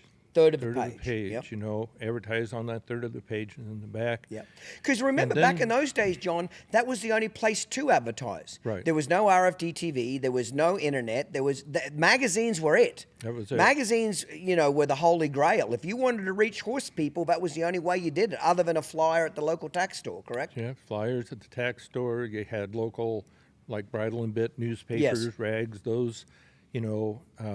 Those newspapers to reach people. You had volunteers to go put. Yes, but not on a mass scale. No. That stuff is boots on the ground. That can get you so far. And in the beginning, that can get you a long way. But at this stage, you're looking for hundreds of people to show up, not a few. Right. Right. So you're advertising in magazines. Was that done, I think I know the answer, but I'm going to ask it anyway. Up to that point, you would have had Horse and Rider magazine, Western Horseman. I don't know about Horse Illustrated, but was any other clinician or anybody advertising in magazines before you started doing it? No. I didn't think there was. I was under the impression you were the first guy that said, I'm going to pay for an ad in a national magazine to see if we can get that going. Right. Yeah. How did it work for you? Good or bad? Well, it's a new strategy. Nobody's done it before. It's not cheap either. No, it wasn't cheap, and you put all that money out there, and and it's a guess. There's no guarantees Not with at it, all. as you know, in those ads. You know, they say, well, we'll take your money, but we won't guarantee you a person. No. You know? I remember back in those, a full-page ad in Western Horseman was $7,500. When I got started, I was like, I couldn't even dream of spending $7,500 on an ad, on a full-page color ad, not knowing how many people are going to see it, who's going to show up. It is literally like going to Vegas and gambling. Oh, it's even worse. And I didn't advertise in those magazines for years because I couldn't afford it. Right. Yeah. Right. You know. So you lose your ass the first one. Are you having second doubts now? Are you second guessing yourself? Do you go back and say, hey, we got to change what we're charging? Or you say, fuck it, I'm just going to trailblaze and hopefully the rest of it will work out? Like, where's your mind now? My mind is I've committed to being, 12 places, 11 more places around the country. Okay. You know? So you don't change a single thing. You're just hoping it's going to work out better, correct? Right. Okay. I'm hoping the next one's going to work better. The next one was in L.A. at the L.A. County Fairgrounds there, and it was better. Okay. What, You know, it 150? was Do you slightly remember how? better. Yeah, 150, 200 people. Yep. I remember Pirelli came to that, and he wasn't doing anything at that time. He wasn't doing. What years would this have been? That would be 1988. 1988. Okay. Yep. And then, so then I went through all of those 11, the 12 of them, and at the end of the year, I came home and my wife gave me a surprise bill that I was $100,000 in debt. Oh, truly. So it didn't work out. No, it didn't work out. So I had started a couple reining horses for a fellow down in Texas, South Texas, near the King Ranch, and he got those horses to my job was I charged him so much for the horses, but if the cutting horse trainer he was going to send them to didn't say they were the best trained horses, 2-year-olds that he started, then I didn't get paid anything. Okay. So you back up. Were they reining horses or cutting bred horses? Because you started out by saying they're reiners and then you sent them to a cutter. No, they were cutters. They were cutters. Okay. They were cutters. Sorry. Okay. So anyway, I called George, was this guy's name. I called him and I said, listen, I'd like to come down and talk to you about this business. And so I go down there and I hang out at his house for a week. And I'm doing all kinds of business plans. I'm trying to make him partners. I'm trying to do all this stuff and that stuff, just trying to get some money so I can keep going. You're trying to raise a little capital. Right. Because you're kind of in the hole now. 100 grand. 100 grand. Okay. Righto. At any point, did you say, maybe I should just go back to doing clinics? Because they were profitable, the clinics. No. Didn't change your mind? No. Right. No. I'm still going forward. Okay. So what's George tell you? Well, George, after a week, he said, John, I don't want any part of your business. He said, how much money do you need? I said, $20,000. He said, okay. So he had his accountant write me a check for $20,000. I take off back to Colorado, and I'm started again. And I called every person that I owe money to, any business, and I said, I can't pay you, or I can pay you a percentage of it, et cetera, and I'm off and running again. So I want to stop you right there. That was very honorable of you. I always tell people this. I got into money trouble twice in my career. And as soon as I knew I couldn't pay bills, I called the people immediately and said, listen, I can't pay this bill. You will get the money. I'm embarrassed. I'm sorry. This is what I can do. I can give you this much now, this much next month, this month the next, etc. My experience was 99% of people said, thank you so much for calling. Thank you for letting me know. You're good for it, Clinton. Just when things get right, you'll take care of me. People, when you owe people money, what I think gets people pissed off, John, is when they hear nothing from you. When it's just dead silence. Right.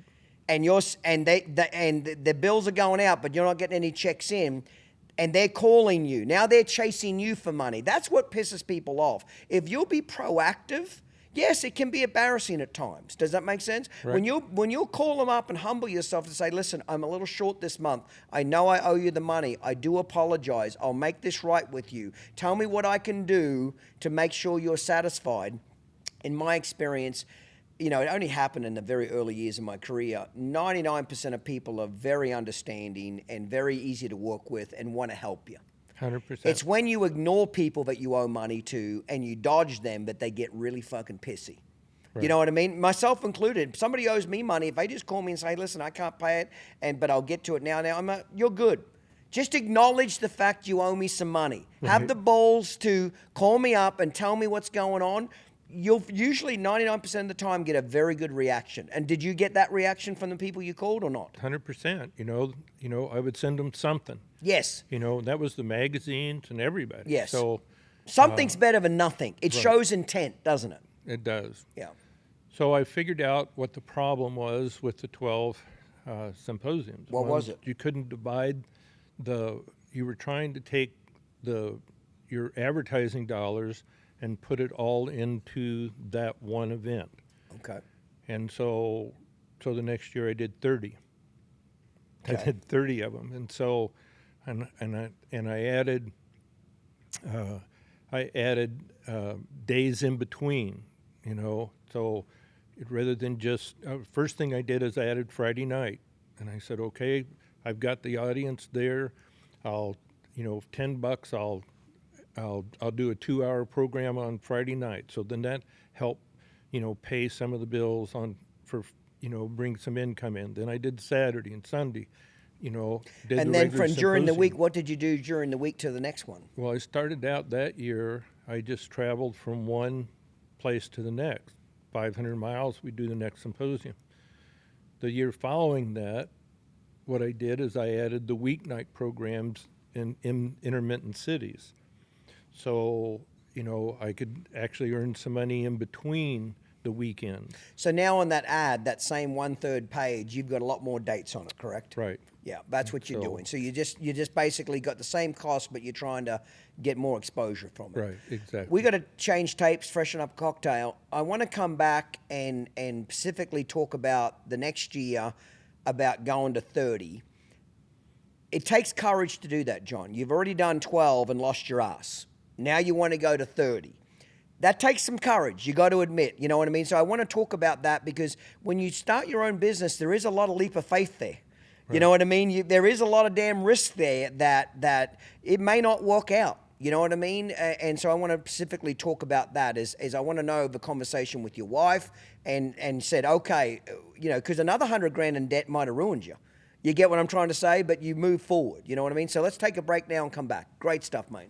Real Cow is the most realistic mechanical cow on the market. It has the feel of a live cow all at the touch of a button. Its unique rubber track allows it to run smoothly over any surface, and it has the battery power to work horses all day. Real Cow Training Systems makes mechanical cows for cutting, reined cow horse, and calf roping. NCHA and NRCHA top competitors are using Real Cow in their everyday training programs. Join the list of competitors who use the Real Cow by visiting realcowtraining.com to find out more. Mention you heard about us on Clinton Anderson's Uncut and Real Raw podcast for additional discounts.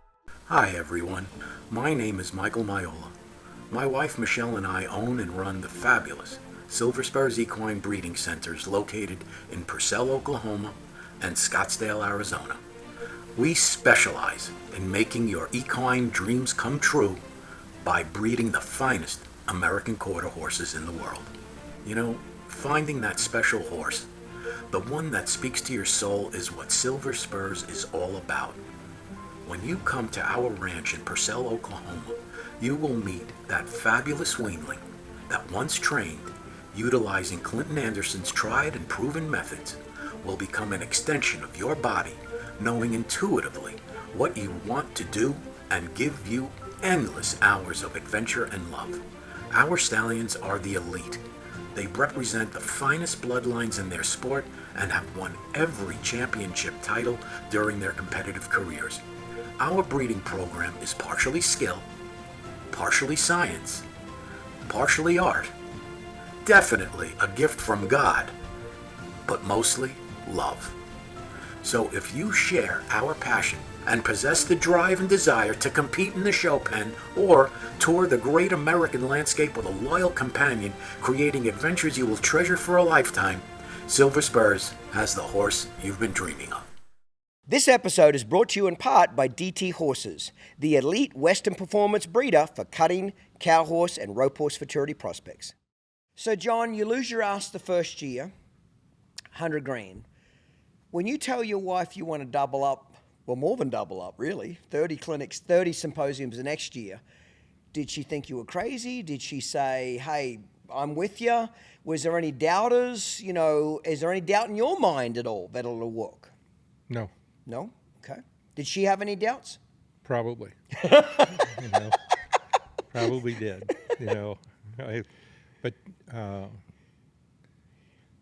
I think I was bound and determined to do it. Again, it comes back to you evaluate your, you let your customer evaluate you. What is your service worth? Is it of value? If it's of value and you quit, then you quit, not because you didn't have a good product, not because you didn't offer somebody something worthwhile. You quit because you wanted to quit. And I was never designed that way. So the second year with the 30, did they start off well? Or tell me about that next year. Yes, we started, it came in about the same amount of people. It's still, we would have ones with 20 people at it, and some with 200 people at it, and some, all in that range, and so the deal was to work just as hard for the 20 as you did for the 200. Oh, absolutely. Very much so. That never changed, and it never changes with you, and I know it doesn't. Yeah. So then the next year, I added the weekend, the way the week ran is on Friday we would set up the arena. Friday night I would do the 2-hour, which ended up being 3-hour, program. Saturday morning we would start. I'd show up at the arena 7 o'clock. We'd start at 9 o'clock, and we would go until 5 or 6 o'clock. Then on Sunday morning we would do the church service. We would work till Sunday night, and then tear down take the arena down, take all the tables and all that stuff out, all the booth stuff. Then Monday morning, I started clinics again. I did 3-day clinics, so I would do at that facility or somebody's facility in the area. Same facility. Okay. So now I would do 3-day clinics. And they brought their horses that time. Yes. To these clinics. Yeah. Right? So I'd work the weekend, and then Monday, Tuesday, Wednesday do a clinic, and then Thursday drive. Yep. 500 miles set up on Friday. So then I ended up doing, as an average, around 36 of those. So that's 36 unbroke horses, a year. And what I did, Clinton, was I started lengthening out the 2-hour program on the unbroke horse to taking it to all day on Saturday, because I found people weren't learning as much. If I slowed the whole process down, then they could learn it better. So, and learn more from it. So so I did that. Now at this point, what do you got to sell in your booth? Do you have any tack to sell? Any videotapes by this stage? What do you got to sell, if anything? Yeah, we're selling saddles. We're selling videotapes. Because I made my first videotapes in 1988.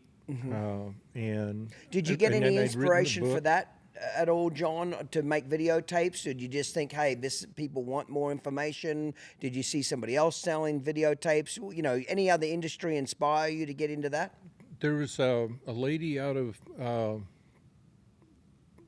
Houston that called me that had Farnham had hired her to make a videotape with Al Dunning. Okay. And so she called me and wanted to know if I would make a videotape on round pen reasoning, they called it. And so I did it for Farnham. Farnham made the tape. I sold the tape and and So that's did it how that way. got started. Right. Yeah. So that was more supplemental income there, correct? Right. And Yep. so you had your products, just like you have your products. Yep. And so now I'm working, every day of the week, driving on Thursdays, setting up on Friday, and doing 36 of them a year.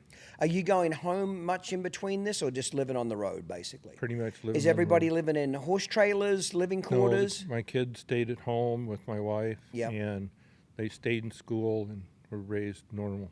Yep, yep. And so, But you've got a living quarters trailer you're trying to stay in, that type of stuff? exactly. How many people are you taking with you on the road back in those days, John? Like permanent people to help you, or if One. any? One. One, and then one of the 180 tasks was getting volunteers to help. Yes. Set up and do all of that stuff. And so we used the volunteers. I remember driving to expos in a minivan because I didn't have enough money for a truck and trailer. We would rent a minivan, load it up with whatever shit I could put in there. And because I made my first 3 VHS tapes in Australia, so that's all I had to sell. So me and a woman called Gail, we'd go to an expo. Back in those days when I got started, long after you did, would have been 1998. Expos and magazines were the only place you could get noticed. If you wanted to get noticed, an equine expo, Equine Affair was rocking and rolling. It was as big as it could be, and magazines were the only 2 areas, that you could get noticed. Right. Yep. So tell me about, so that second year is very successful. You had to work a lot harder too, but Right. it was a lot more successful. You get out of debt financially, money comes in. Talk to me about that. Yeah. And so I borrowed that $20,000 for 1 year. Yep. And in 1 year, I sent that check to that fella, and the accountant told me, it said it's the first person ever paid him back, and paid him back when they said he was gonna pay him back. Right. So I got out of debt, and then just kept going. And it just kept building from there. Yeah. Right. Okay. Tell me, at what point did you start teaming up with Horse and Rider and the magazines, doing articles, more of the full-page advertising? Tell me about what years all that started, because that's what I remember, that you very much pioneered the full-page color ads, starting to get endorsements from, Professionals Choice, different type of companies. Nobody else was doing that at that point. Tell me what kind of led into that.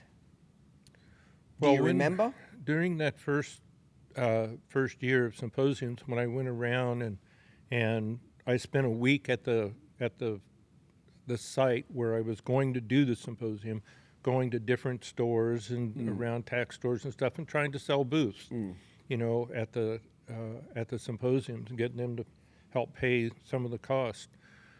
Well, I don't remember who my very first sponsor was, but I think that I just don't remember who it was. That's right. Offhand, but the sponsors program just kind of grew a little bit over the years, and what I did with the sponsor money, I never kept any of the sponsor money, and I kept the sponsor money very, very low, because I recognized that when as a sponsor, when somebody sponsors you, or if a company, you're going to endorse a company, there's two factors. One is that you're just a magazine. You're an advertising vehicle. That's all you are. You're just an advertising vehicle.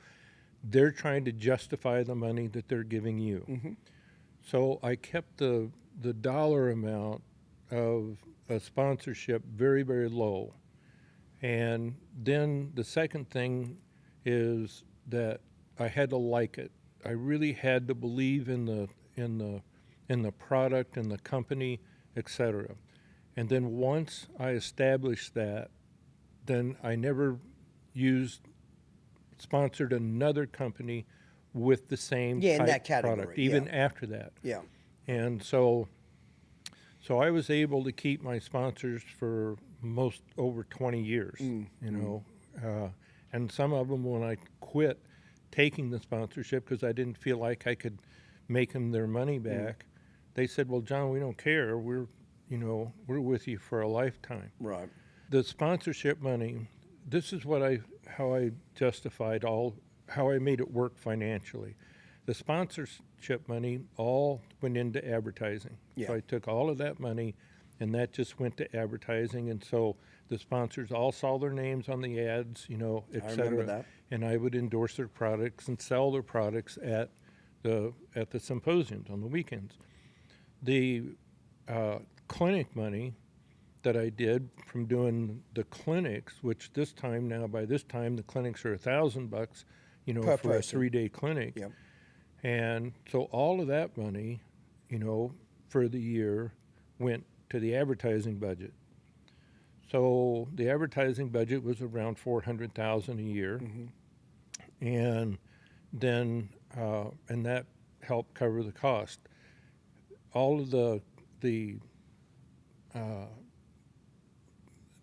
cost money to run all the symposiums, the profit was in the last 25% of the year. So the last 4 months of the year is what I worked for the 3 quarters of the year. Yeah, a lot of gross money coming in and not as much net. Oh, you know, yeah.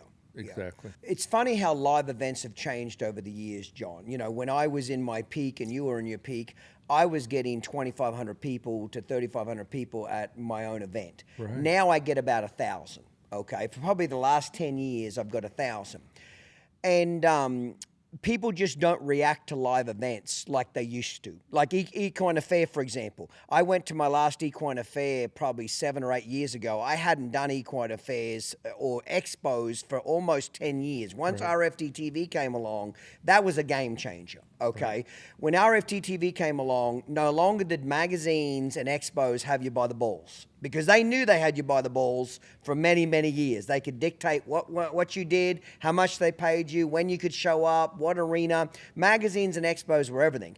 RFT TV very much changed that game to where now you could get to hundreds of thousands of people, way more people than magazines or expos. But so I didn't do expos for many years. When I finally went back to my last Equine Expo, Equine Affair in Massachusetts, probably 7 or 8 years ago, I was shocked, John, how small it was. Right.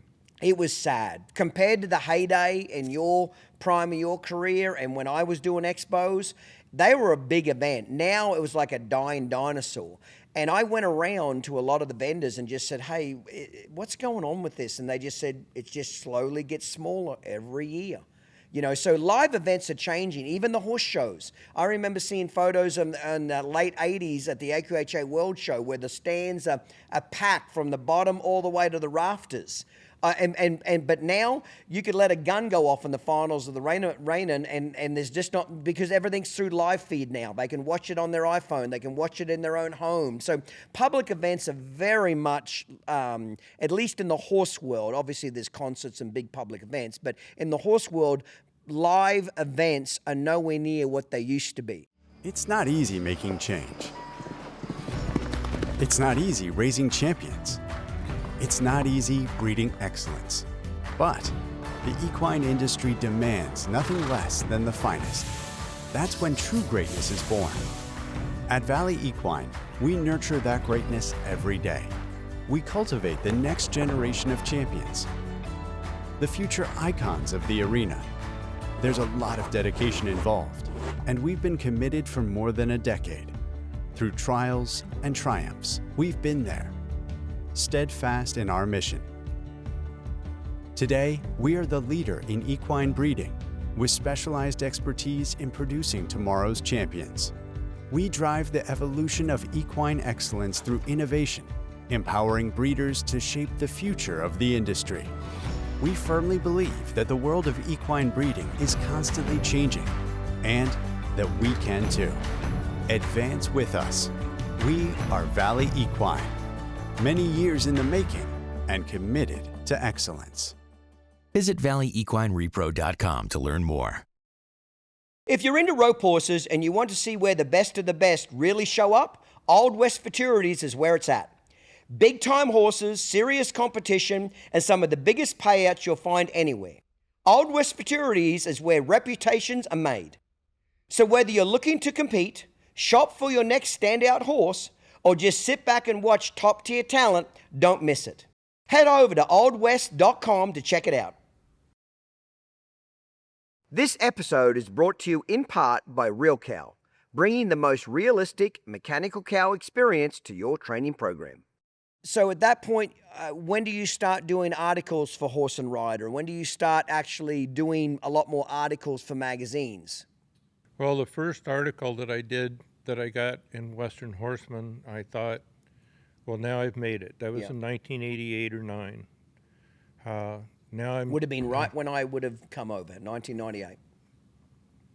89. Oh, 89. Okay, sorry. 89, a decade earlier. And so, and I was working with this lady in Phoenix, and when we finished the article, she had taken me to the airport, and she just made the most unusual statement. She said, "You want to be the most well-known trainer in the world," and that had not come across my mind, at all. And so, but I realized later in later years that, well, I did want to become well-known, So that's kind of where it started, and then the first ads that I ran were at the Santa Barbara program, and both Western Horseman and this club magazine called me and said, "We can't run your ad, and because it has the fish on it and a Bible verse, we can't do that." Right. And I really needed the ad. It was really important to me. And I just drew the line, and I said, "No." I said, "You can go back to your club, your group, whatever, your board, but I'm not running the ad. If it can't have the Christian symbol on it, if it can't have the verse on it, then I'm not running it." Right. And so I stood by that all of those years, and that worked, and it was a good thing. It was good to help the horse industry know that there were strong, solid Christians that believed, in their horses, and believed in God, and believed in their Savior. So that was a good thing. Yeah. The church services, when I started the symposiums, Clinton, I didn't hire them, I flew them in and paid for them to come in and do the church service. Right. Well, I had done a few of the church services during the clinic phase, when I was doing clinics. People would ask me, "Sunday morning, would you do something, say something?" So I did. But I never intended on being a pastor or being a minister. Had no interest in that. And so, but I found I was in, I don't remember where it was, and it's not important, but this fella started using Cowboys for Christ, that organization, and they would provide. What was his name? Louis something, wasn't it? Louis? There was a guy that did a lot of preaching. Ted Presley was the first one. Yeah, I kind of know what you're talking about here. There was a guy that used to go around do all the expos, and he did some horsemanship and church type stuff. And I thought his name was Louis or something. Anyway, keep going, John. Sorry. Yeah, I know the fellow you're talking about. But anyway, so this guy comes in the church services. People are there Sunday morning for the church service, and this guy comes in, and he says, he's going to do the church service, and he says, "I was a really bad alcoholic. I was a bad sinner. I accepted Christ in my life, and you should too." Turns around and walks out. That's the whole church service. We got a church service scheduled for an hour. Fuck, if that's all church is, I'd start showing up to that. If it was fucking 5 minutes, I might show up, John, for fuck's sake. You know what I mean? I sit there want to blow my fucking brains out after about 15 minutes, but keep going. Well, it's okay. Everybody's got their Everybody's opinion. fucking different. I swear. My first wife drugged me around to so many fucking churches, John. I want to blow my fucking brains out, okay? I just can't sit there. I can't sit there in the hard chairs. I just can't do it. Now, it's your deal, so keep going. Keep going. Okay, so anyway, so I got up and did the church service. I recognized, when there's a point in life, you have to know what you're here for. Why are you here? And I knew from a kid, when 7, 8, 9 years old, I knew there was something special that I was supposed to do in my life. Right. As a kid, I grew up, I thought maybe I was to pull you out in front of a speeding car and save your life, and you were going to go on and do something, you know, that God really wanted you to do, and you were going to be the it person. That's what I was here for. Well, all through college and through high school, I'm a normal kid, you know, and I did a symposium in Phoenix, outside of Phoenix. It was a covered arena. The sun was coming up, you know, through the end of the arena. There was all these cowboys sitting on the fence and all these people at the church service, and the sunrise was beautiful. It was just amazing.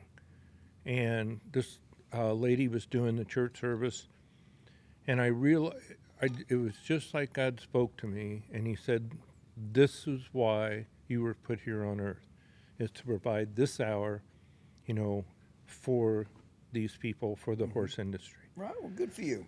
So there was that point that I realized what my purpose in life was. It wasn't just to train horses, and it wasn't just to help people. It was to provide that tool, you know, for God to be introduced into the horse industry. And that's what I felt like.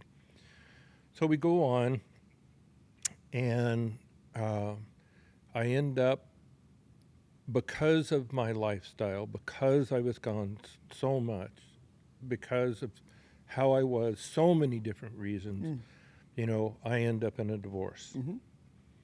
Because you're living on the road. I always have this saying, no woman wants to be married to a man they never see. Right. And me and you have been on the road enough that you literally live on the road for most of the year. Right. Most women don't want to be married to a man they never see. And I'm not blaming them for that, okay? I'm not beating them up for it, but it's very tough to travel to the extent that we did it. Right. You know what I mean? It's very tough to be gone that much on your family life. I always tell people there's a price to be paid for success. Right. It's usually families, it's usually wives, it's usually children. You know, think about how many days on those 25, 30 years, John, that you didn't spend with your kids that your wife did. Right. There's a lot. There's hundreds upon hundreds of days that you weren't there. So there is a price to be paid for success, and that's part of it right there. That's right. Is what it is. So I ended up, nobody wants to go through a divorce. No. Nobody. And it's a hard thing. It is just very difficult. I always tell people divorce is like every emotion that you have. So a human can be sad, happy, anger, guilt, pity, shame, frustration, you know, whatever. You could name 10 different emotions. A divorce is like that emotion changing every hour of the clock. Right. 1 minute you're crying, the next minute you're guilty, the next minute you want to fucking rip their head off, the next minute you're pissed, you know, the next minute you're shamed. You know, it's like an emotional roller coaster. They're absolutely horrific. You know, somebody dies, a funeral's sad, you go through a mourning period, but then after that period, it starts to heal relatively quickly too. But divorces, especially when they're drug out and especially when there's kids involved and there's a lot of manipulation it's like that nastiness just gets drug over and over and over. I've been through 2 of them. You couldn't pay me $1 billion to get married again, John, $1 billion. You could say, well, Clinton, what happens if she had $5 billion and you had 1? Still wouldn't fucking do it. I will not go through that pain again, ever again, of going through a divorce. Right. They're horrible. So if you get married again, did you just say, if I did? That'll never happen, I promise you. It may not. It may not. But if you did, would you do the same things that caused the divorce that you felt like caused the divorce in the first place? No. I'm just a different person now. I'm just a different animal, completely. But see, Clinton, you don't change. You do not. When I first really remember meeting you and being with you was with the Ride with the Stars down in Missouri. That's right. You know? What town was that? Marble, Missouri? Yeah. Marble, Missouri. Is that where it right. was? Yeah, I remember that Ride with the Stars. I forgot about that. And I was there, and there was quite a few other trainers there and stuff. And I remember that you were flying across the fairgrounds right there one time, holding on to a horse. I mean, it was just a wreck. And you were young, and you were pretty rough. You'd not been here too long from Australia, and I'm still pretty rough, John. Nothing really's changed that much. Well, I don't believe that. I think that you have progressed in your training an amazing amount. I do. And I hate no change in training. I hate it.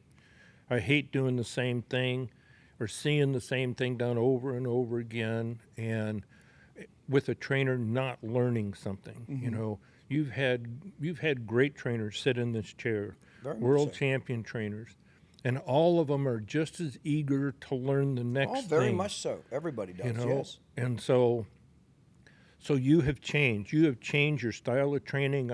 Oh yeah, everybody adapts, but the core fundamentals of what I did 20 years ago haven't changed. I might have changed certainly different ways I explain it, or changed different steps, or made it easier for people, or taken things out. You know what I mean?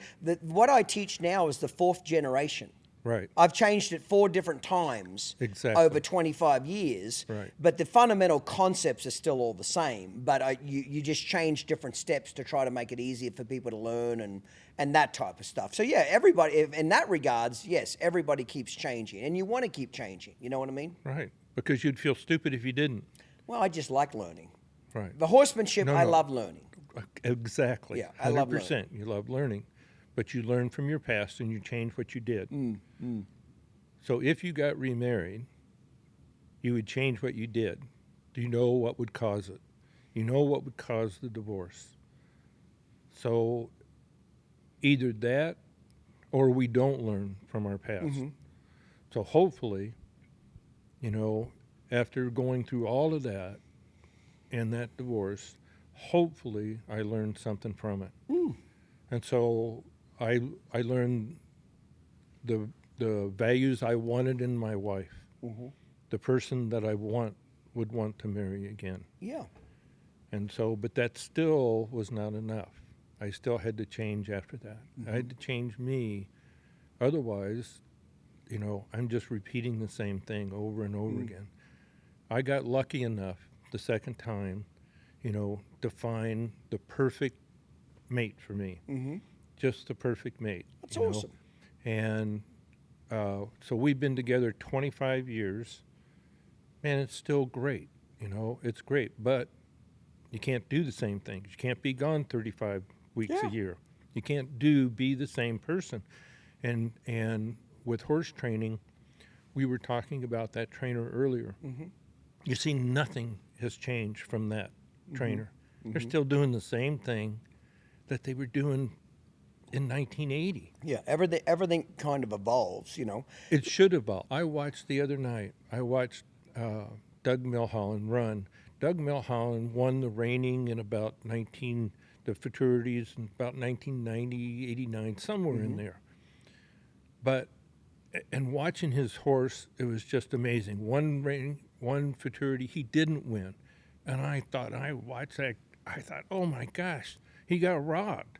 You know, his horse was so smooth, and it was a beautiful reining pattern. He just did great. He should have won the futurities, but he didn't. You know, I watched that run the other night. That run, you know, that he won with wouldn't have been in the top 100 riders today. No, not at all. Because we're supposed to evolve. These horses, when you watch you ride a horse. The horses have evolved, John, tremendously in their talent and their natural talent. The stuff these horses can do now naturally, not being even trained, but just God-given talent is amazing. And the training techniques have changed quite a bit as well. Huge. You know what I mean? Which have made the horses get better. The horses are getting bred better. We're breeding in every discipline, cutting, reining, cow, horse, etc.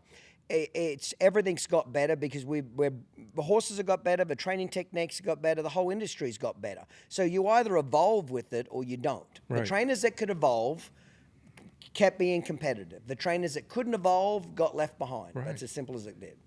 And the top trainers have found easier methods, better methods to bring that horse along. You have less correction, you have less scolding, you have less all of that stuff, and even less drilling, you know, to these horses. You know, Clinton, you're a great deal responsible for that part of that because of what you've taught, because of how you've worked the shoulders, worked the head. You focus more on the hindquarters than you used to. You focus less on correction and more on direction with these horses. So you are responsible. I am responsible for part of that change. Well, the good news about the internet is now training information on training horses, John, is abundant. It's no longer a secret. For anybody to have trouble with a horse, especially just basic stuff, loading it on a horse trailer, catching it, you know, just basic horsemanship levels, okay? There's no excuse for it anymore because you can't say, I don't have any money. Right. It's free. It's all over YouTube. Exactly. It's all over social media. It's an abundance of information now. Where back when you got started, there was very few places to get it. When I started, very few places to get it. So the information is now worldwide. It's all over the world, and people are building on it and adding things to it and so forth. You know what I mean? You know, every trainer's looking for an edge on their competition. You know, whether it's a better horse, better way to train it. But really, in reality, all the trainers have got access to great horses. All the trainers are doing a lot of the same techniques. To me, the next greatest edge on competition, whether you're reining, cutting, cow horse, eventing, or racing, is keeping your horses sound and ready for competition. For the last 4 years, I've been sparring my horses by Cold Creek Equine Spa, and I spar them for 20 minutes every day after I ride them at 36 degrees. It ices down all 4 legs. What a game changer. My vet bills have been cut back by 50%. My horse's soundness has been gone through the roof, okay? People think that spas are expensive. It'll pay for itself just on saving on vet bills in the first 18 months. Spas have been around for a long time, but for years they've been junk. They are broken more than they actually work. You needed to be like a plumbing engineer to make the some bitches work. Cold Creek Equine are using the latest technology, industrial strength machines that are basically maintenance free. Anybody can operate this thing. Even me as a horse trainer, I can operate it. And more than anything, it stays working. Go to their website, check them out. It's a game changer. In the next 10 years, if you're a professional horse trainer, if you don't have a spa, you will be left behind on your equine soundness. Nothing would please them more than to see this old piece of shit in a coffin. Oh, they want to drive a steel knife down a stupid fucking throat, and they talk about it quite often. Okay, guys, we've got some hate mail we've got to get through today. This is from JJ Phillips. JJ Phillips says, such an arrogant bastard. You're exactly right. I am a bit of an arrogant motherfucker, aren't I? But have a wonderful day. Cheers.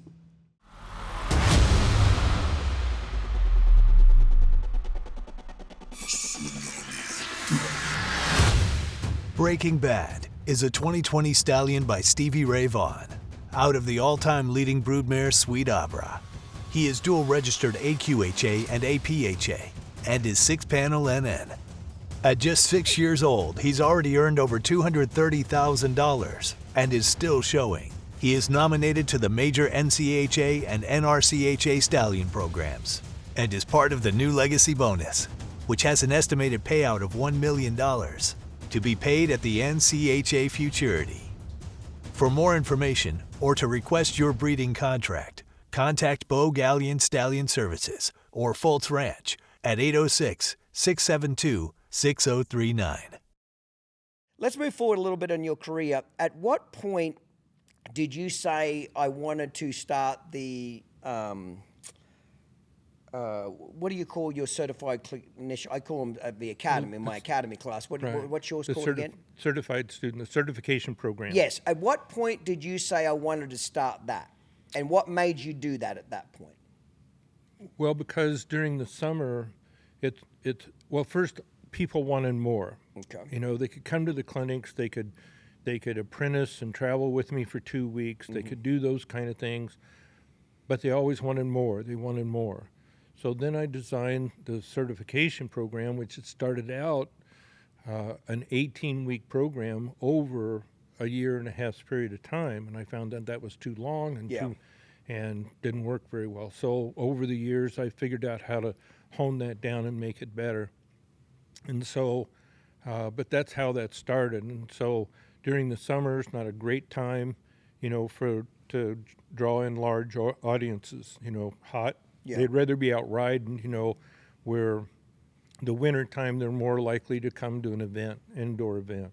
So that's how that kind of evolved, and people just pushed me into it. And the program wasn't about getting to a certain level of competency, you know, in the training.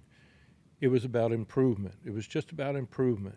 And so that's how it all started. And to date, we've got about 600 people, 700 people that have gone through it. Okay. Okay. So that's just kind of naturally evolved into that. Right. Yeah. At what point, I don't actually know the answer to this question at all. At what point did you say, I've had enough and I wanted to retire? Because we would run into each other quite frequently during those expo years. You know what I mean? Because there was a circuit. You know, there was about 8 major equine expos that everybody did. Me, you, Pirelli, Chris Cox, everybody kind of did them, okay? And then when I stopped doing expos, and I stopped doing them mainly when RFD TV took off, that boosted my career tremendously. Right. And that was a game changer for me. That was the biggest game changer in my career, was RFD TV. Okay, Correct. Getting on there in the very beginning, etc. That was a game changer. So at some point we stopped going to equine expos because I could make more money doing my own tours. I could get 2,000-3,000 people showing up to my own weekend, than going to Equine Affair. And you know, basically I couldn't sell enough at those events, and I could sell more product at my own events. And not only that, I stopped going to the expos, John, because I didn't like being censored.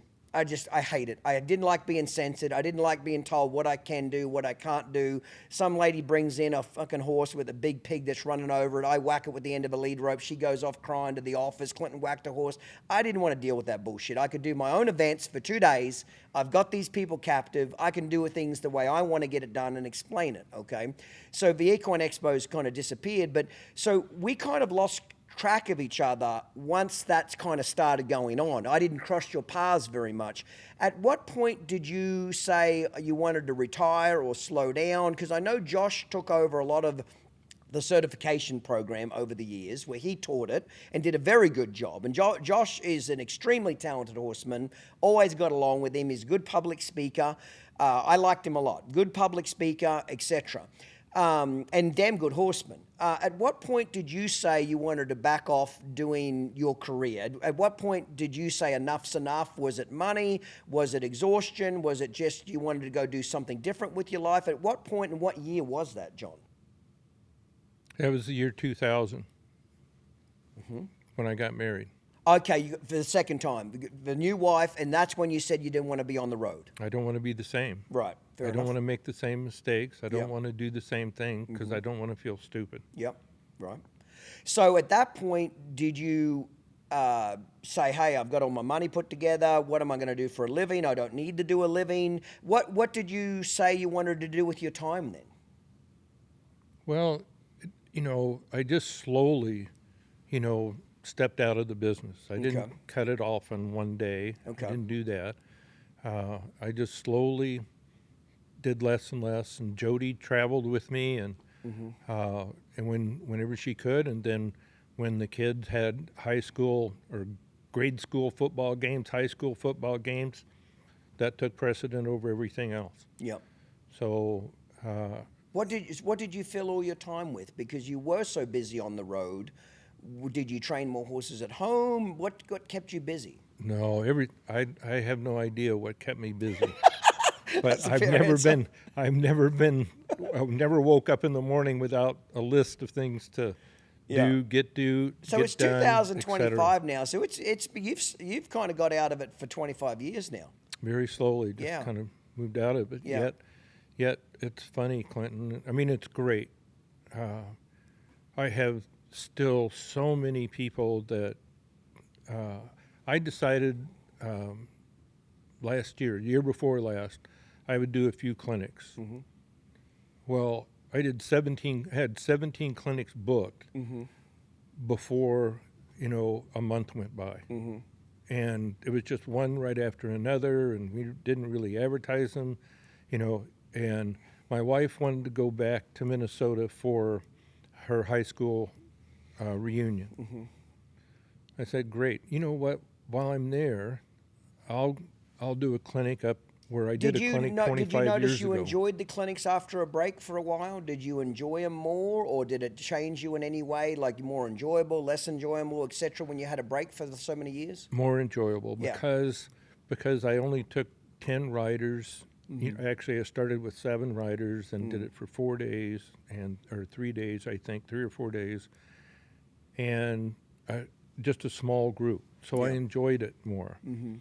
And so that was pretty fun. But at the end of that 17 clinic run, I found that I wasn't satisfied as much, in teaching people, because I felt like it was too short a time, 3 or 4 days, 4 days, it was too short a time and too many people. So to save myself, I thought, and that was about Christmas time. It was Christmas time, and so I thought I'm going to design a program that I think I would enjoy. Right.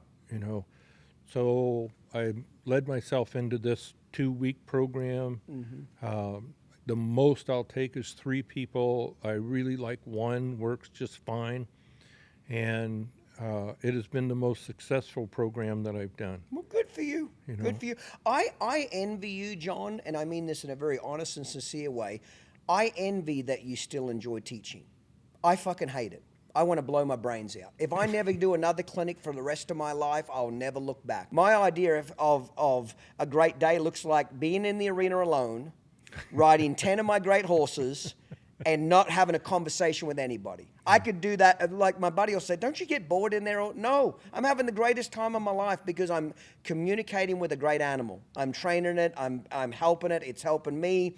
I'm developing my skills. I'm learning something every day. I'm getting better every day. I could just be in an arena by myself all day, every day for the rest of my life, because you're going to remember, I never wanted to teach people for a living. I did this for money. I'm not ashamed to say that. This was a way that I made money for my lifestyle. I was good at it. I had talent at doing it. I was a great communicator, but I did it for the money. I've never been ashamed of that. I could make up some bullshit that I did it for the horse and all this fucking bullshit, and it's a load of shit. You know what I mean?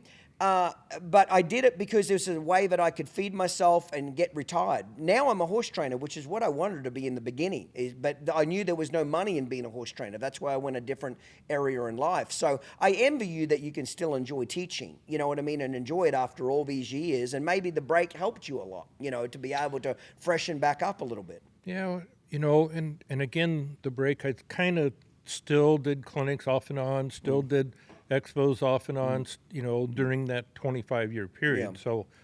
So I never sat out a year without doing anything. There was always something and always projects. But I find, Clinton, that I just, when I'm able to focus on you, and on your horse, and if I can light your bell up, if I can do something that makes your life easier and better with your horse, then that's where I get the most satisfaction. Well, that's awesome. Good for you. That's awesome. That's good for you. What does Josh do now? Does he? I know he does some reining training. I got the impression more for his own personal use. Horses of his own and so forth. What does he do for a living now? Does he keep the clinics going or the certification? What does he do for a living now? He does both. He does certification programs and he does clinics, and he'll do clinics with 15 to 20 people in them, and certification programs. And so he'll do certification programs with 4 or 5 people in them, and that kind of a deal. So okay. And then he does the reining horses. Yes, that's his passion. That's what he likes to do, He loves to loves do. doing That's it, awesome. That's really, really good. I haven't seen him show in several years now, but the last time I saw him show, his horses look great. He's coming along, learning a lot. And I love clinicians getting out of their world. you can tell somebody you're the best horse trainer in the world or best clinician, but it's all talk until you step into an arena. When you step into an arena and compete, everybody's on an even playing field.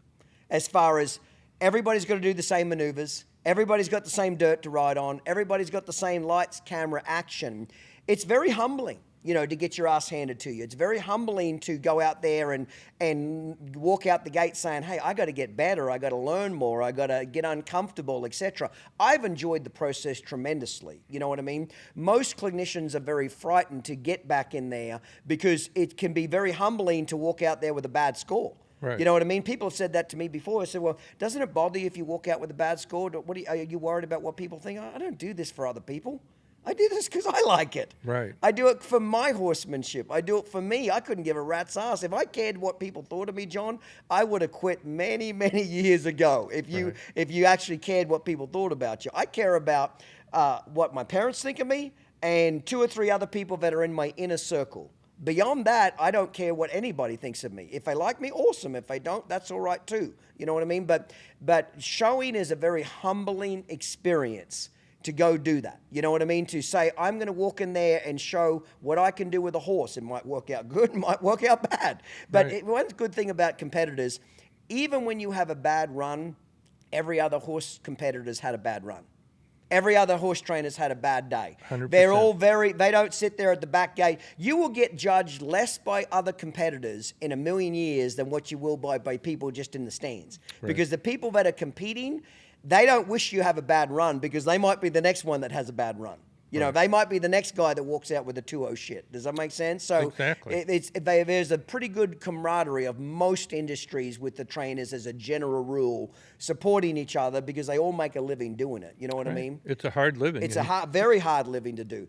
Let me ask you, John, we're about out of time now, but let me ask you, if you could go back, and I'm not saying you would do anything different, but I ask every guest this, if you could go back to a 21-year-old John Lyons and say, I would do this different in my life, or I wish I would have paid more attention to this, or did something different, what would that be? Even if you would listen to yourself. At 21, we're all full of piss and vinegar, so we may not even listen to good advice. But if you could go back and tell yourself something at 21, after all these years, and you're 78 now, and you look awesome, what would you tell yourself?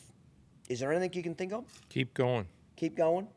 Keep going. You know, it's like you said, was it worth the trip? Mm-hmm. You really, that's the question. Was it worth all that you went through, you know, all the mistakes that you made? If I changed anything, then I changed myself. Mm-hmm. If I change a mistake that I made, then I change who I am today because I learned something from that mistake. Mm-hmm. The biggest mistake that we make in life is not going after what we want. Mm-hmm. Not what's important about our life, Clinton, is simply that we wake up in the morning excited to go do something. Mm-hmm. Whatever that is, you know, to go do something. What God says to us, he doesn't tell us what to do. He doesn't say, John, you be a horse trainer, or Clinton, you be a horse trainer. He doesn't say that. All he says is, hey, what is it that turns your crank? What is it that gets you excited in the morning? What motivates you? And then he says, let's go do that, but let's go do it together. Mm-hmm. That's all he says. So our life is our own, you know, and he's the one friend that sticks with us no matter what. Right. No matter what. And there's people that believe in him. There's people that don't. Mm-hmm. You know, there's people that are afraid of him, you know, because they're afraid if they make a decision, if they acknowledge him, then all of a sudden he's going to jump in and change their life, and they got to follow this rule and that rule and this rule and that rule. And it's not the case. He is a father. He is mentioned more in the New Testament as a father than he is God. He's mentioned more as a friend, you know, than he is a God. Mm-hmm. And so he never sent anybody to hell. So no major lesson you want to change in your life? No, sir. Okay. Because that would change me. Yeah. And so I'll tell people what I know about Clinton Anderson. All right? What is that? We don't have enough time. Yes, we do. Yes, we do. I tell you this. Here's the Clinton Anderson that I know. I know that he's gone through a phenomenal amount of struggles, no different than I. That he has struggled with his horse training, he struggled with his knowledge, he works every day at trying to get better, and that's frustrating. I know I had a friend of mine. Let me tell you a story about Clinton Anderson, all right?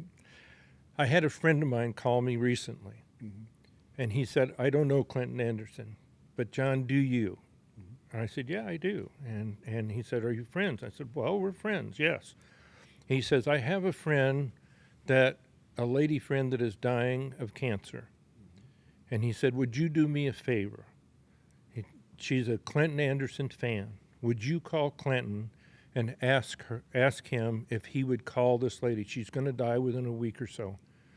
Would you ask him to do that? So out of the blue, I call Clinton Anderson, and I ask him to call this lady who is dying of cancer, who he doesn't know, because a friend of his, me asking by another friend, asked him to do that. And what he did, no matter how busy he was, he stopped and he called that person that meant so much, to somebody else. And so you did it because you have a good heart. You can be tough. You can be tough on the outside. I don't want you telling people this shit, John. I know. I've worked my whole career to be a piece of shit. I know. And you're fucking ruining it right now. Okay, so I need you to shut your mouth, okay? And I don't want this bullshit getting out. I've worked really hard at being an arsehole, and you're ruining my whole career. I know it. You're tough on the outside, but you got a soft heart on the inside. Well, I appreciate it, and that was a wonderful woman, and I hope it meant something to her in her last few days. You know what I mean? Is if I can bring somebody some joy and somebody some hope and just chat with her. You know what I mean? And I'm happy to do it. I do a lot of stuff like that. I do stuff like that, but I don't tell anybody. Right. It's just stuff that I like to do for people. You know what I mean? It makes me feel good to help another person out, and I appreciate you calling and giving me an opportunity to brighten somebody's day that's going through a tough ordeal. You know what I mean? So I appreciate it. John, we've got to wrap up, but I got to tell you, I have the utmost respect for you and your career. You paved the way for people like myself to be able to make a living. You basically commercialized the horse industry, you commercialized the clinician industry to where people could actually make a living teaching people about horses. You know what I mean? You paved a great model, but I followed a lot of that model, and I'm not too proud to say that. I followed a lot of your model as far as, clinics and eventually the tours and different things and expos. So you paved a way for myself and many, many other clinicians that have done very well for themselves, okay? So I thank you for that, because there was no model when you started this, John. You had to do it by trial and error. Does that make sense? At least when I got behind you, you'd blazed some sort of a path. And sure, I'd made some different changes to that path, and I adapted that path to what I want, but it was still a damn path. When you did this, it was like a forest, John. You know what I mean? You were walking literally into the brush thinking, how the hell do I make a living doing this? So I'm very proud of you. The great thing about America is, John, there's enough out there for everybody, okay? If you don't like me, you like John. If you don't like John, you like this person. There are so many gifted horsemen and women out there now that you can learn from. You know what I mean? If my personality is a little rough for people, they'll pick yours. If yours is a little meek for somebody, they'll pick this person. That's what I'm saying. There's no right and wrong way to train a horse. And I always tell people that. Pick who you follow. Pick your tribe. Pick who inspires you. Pick somebody that you can communicate with and learn from. So we live in the greatest country in the world that we get as horsemen and women to pick who we want to learn from. You know what I mean? And today it's an exciting time because there's so much information out there on the internet that's free. That whole excuse of I don't have any money doesn't fly anymore. No, it doesn't fly anymore. Sure, paying for some information usually gets you more information, etc. But there's a tremendous amount of free information out there that can help people, okay? So I don't believe personally you get the credit you deserve in the clinician world for what you did for bringing thousands of people over your whole career, the horsemanship knowledge, and that's not including people all over the world through your videotapes and all that kind of stuff. I don't believe you get the credit for it that you deserve. I've always stuck up for you and gave you that credit because I truly believe you did it. You know what I mean? I don't think a lot of clinicians value what you did for this industry as much as they should, quite honestly. I don't know why they don't value you, John, or at least publicly speak up for you. I do. I don't know why. Because I respect it. I believe in what you've done. We can sit here and train horses in a lot of ways completely different, but we're all doing the same thing. We're moving their feet. We're communicating with an animal. They're moving forwards, backwards, left, and right. How you go about doing that, there's like a million ways of doing it, isn't there? Exactly. And there's no right way, and there's sure as shit no wrong way. You know, I've never heard you say one time in your career that my way's the only way. And you've never heard me say my way is the only way. Neither one of us have either said our way is the best way. Neither one of us have ever said it's the best way. It's just a way to do it. Right. So find what works for you. Find what personality you want to follow and stick with it. But I'm very proud of what you've accomplished, proud of what Josh has got accomplished. You two have changed an industry, and I'm very proud of you. Right, and Michael is doing great, and Brandy is amazing. Yep. You know, all of them. Jody and I are so blessed. We have 7 kids. We have 17 grandkids, some of them great. And I like the great ones because they made me a great grandpa. So I haven't been great anywhere else, so I like that, you know. And in fact, I never realized what a pull a grandchild has on your heartstrings. A grandmother. I'm moving all the way to North Carolina. I'm trying to sell my place. You know, my place is beautiful in Colorado. It's got a quarter mile of the Colorado River on one side and an 18-hole golf course on the other. Yep. But it's beautiful, but I'm going to pick up and move all the way across the country because of a grandchild, you know, because my wife wants to be by this grandchild and others, and that's important. So, well, good for you then. Cool. I'm glad that you're living your life. Whatever you're doing with your health, you look awesome. You don't look a day over 68, so you stole 10 years, so you look great. Congratulations to you, mate. Cheers.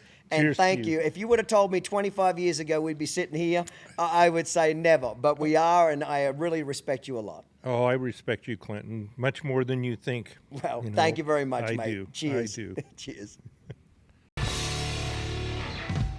Today's episode was filmed and produced by Uncut Productions, marketing by Stewart & Associates, and organized and administrated by Down Under Horsemanship. If you enjoyed this episode, be sure to hit the subscribe button and leave a rating. Follow us and stay up to date on social media, including Facebook, Instagram, TikTok, and YouTube. See you next time, mate. Cheers.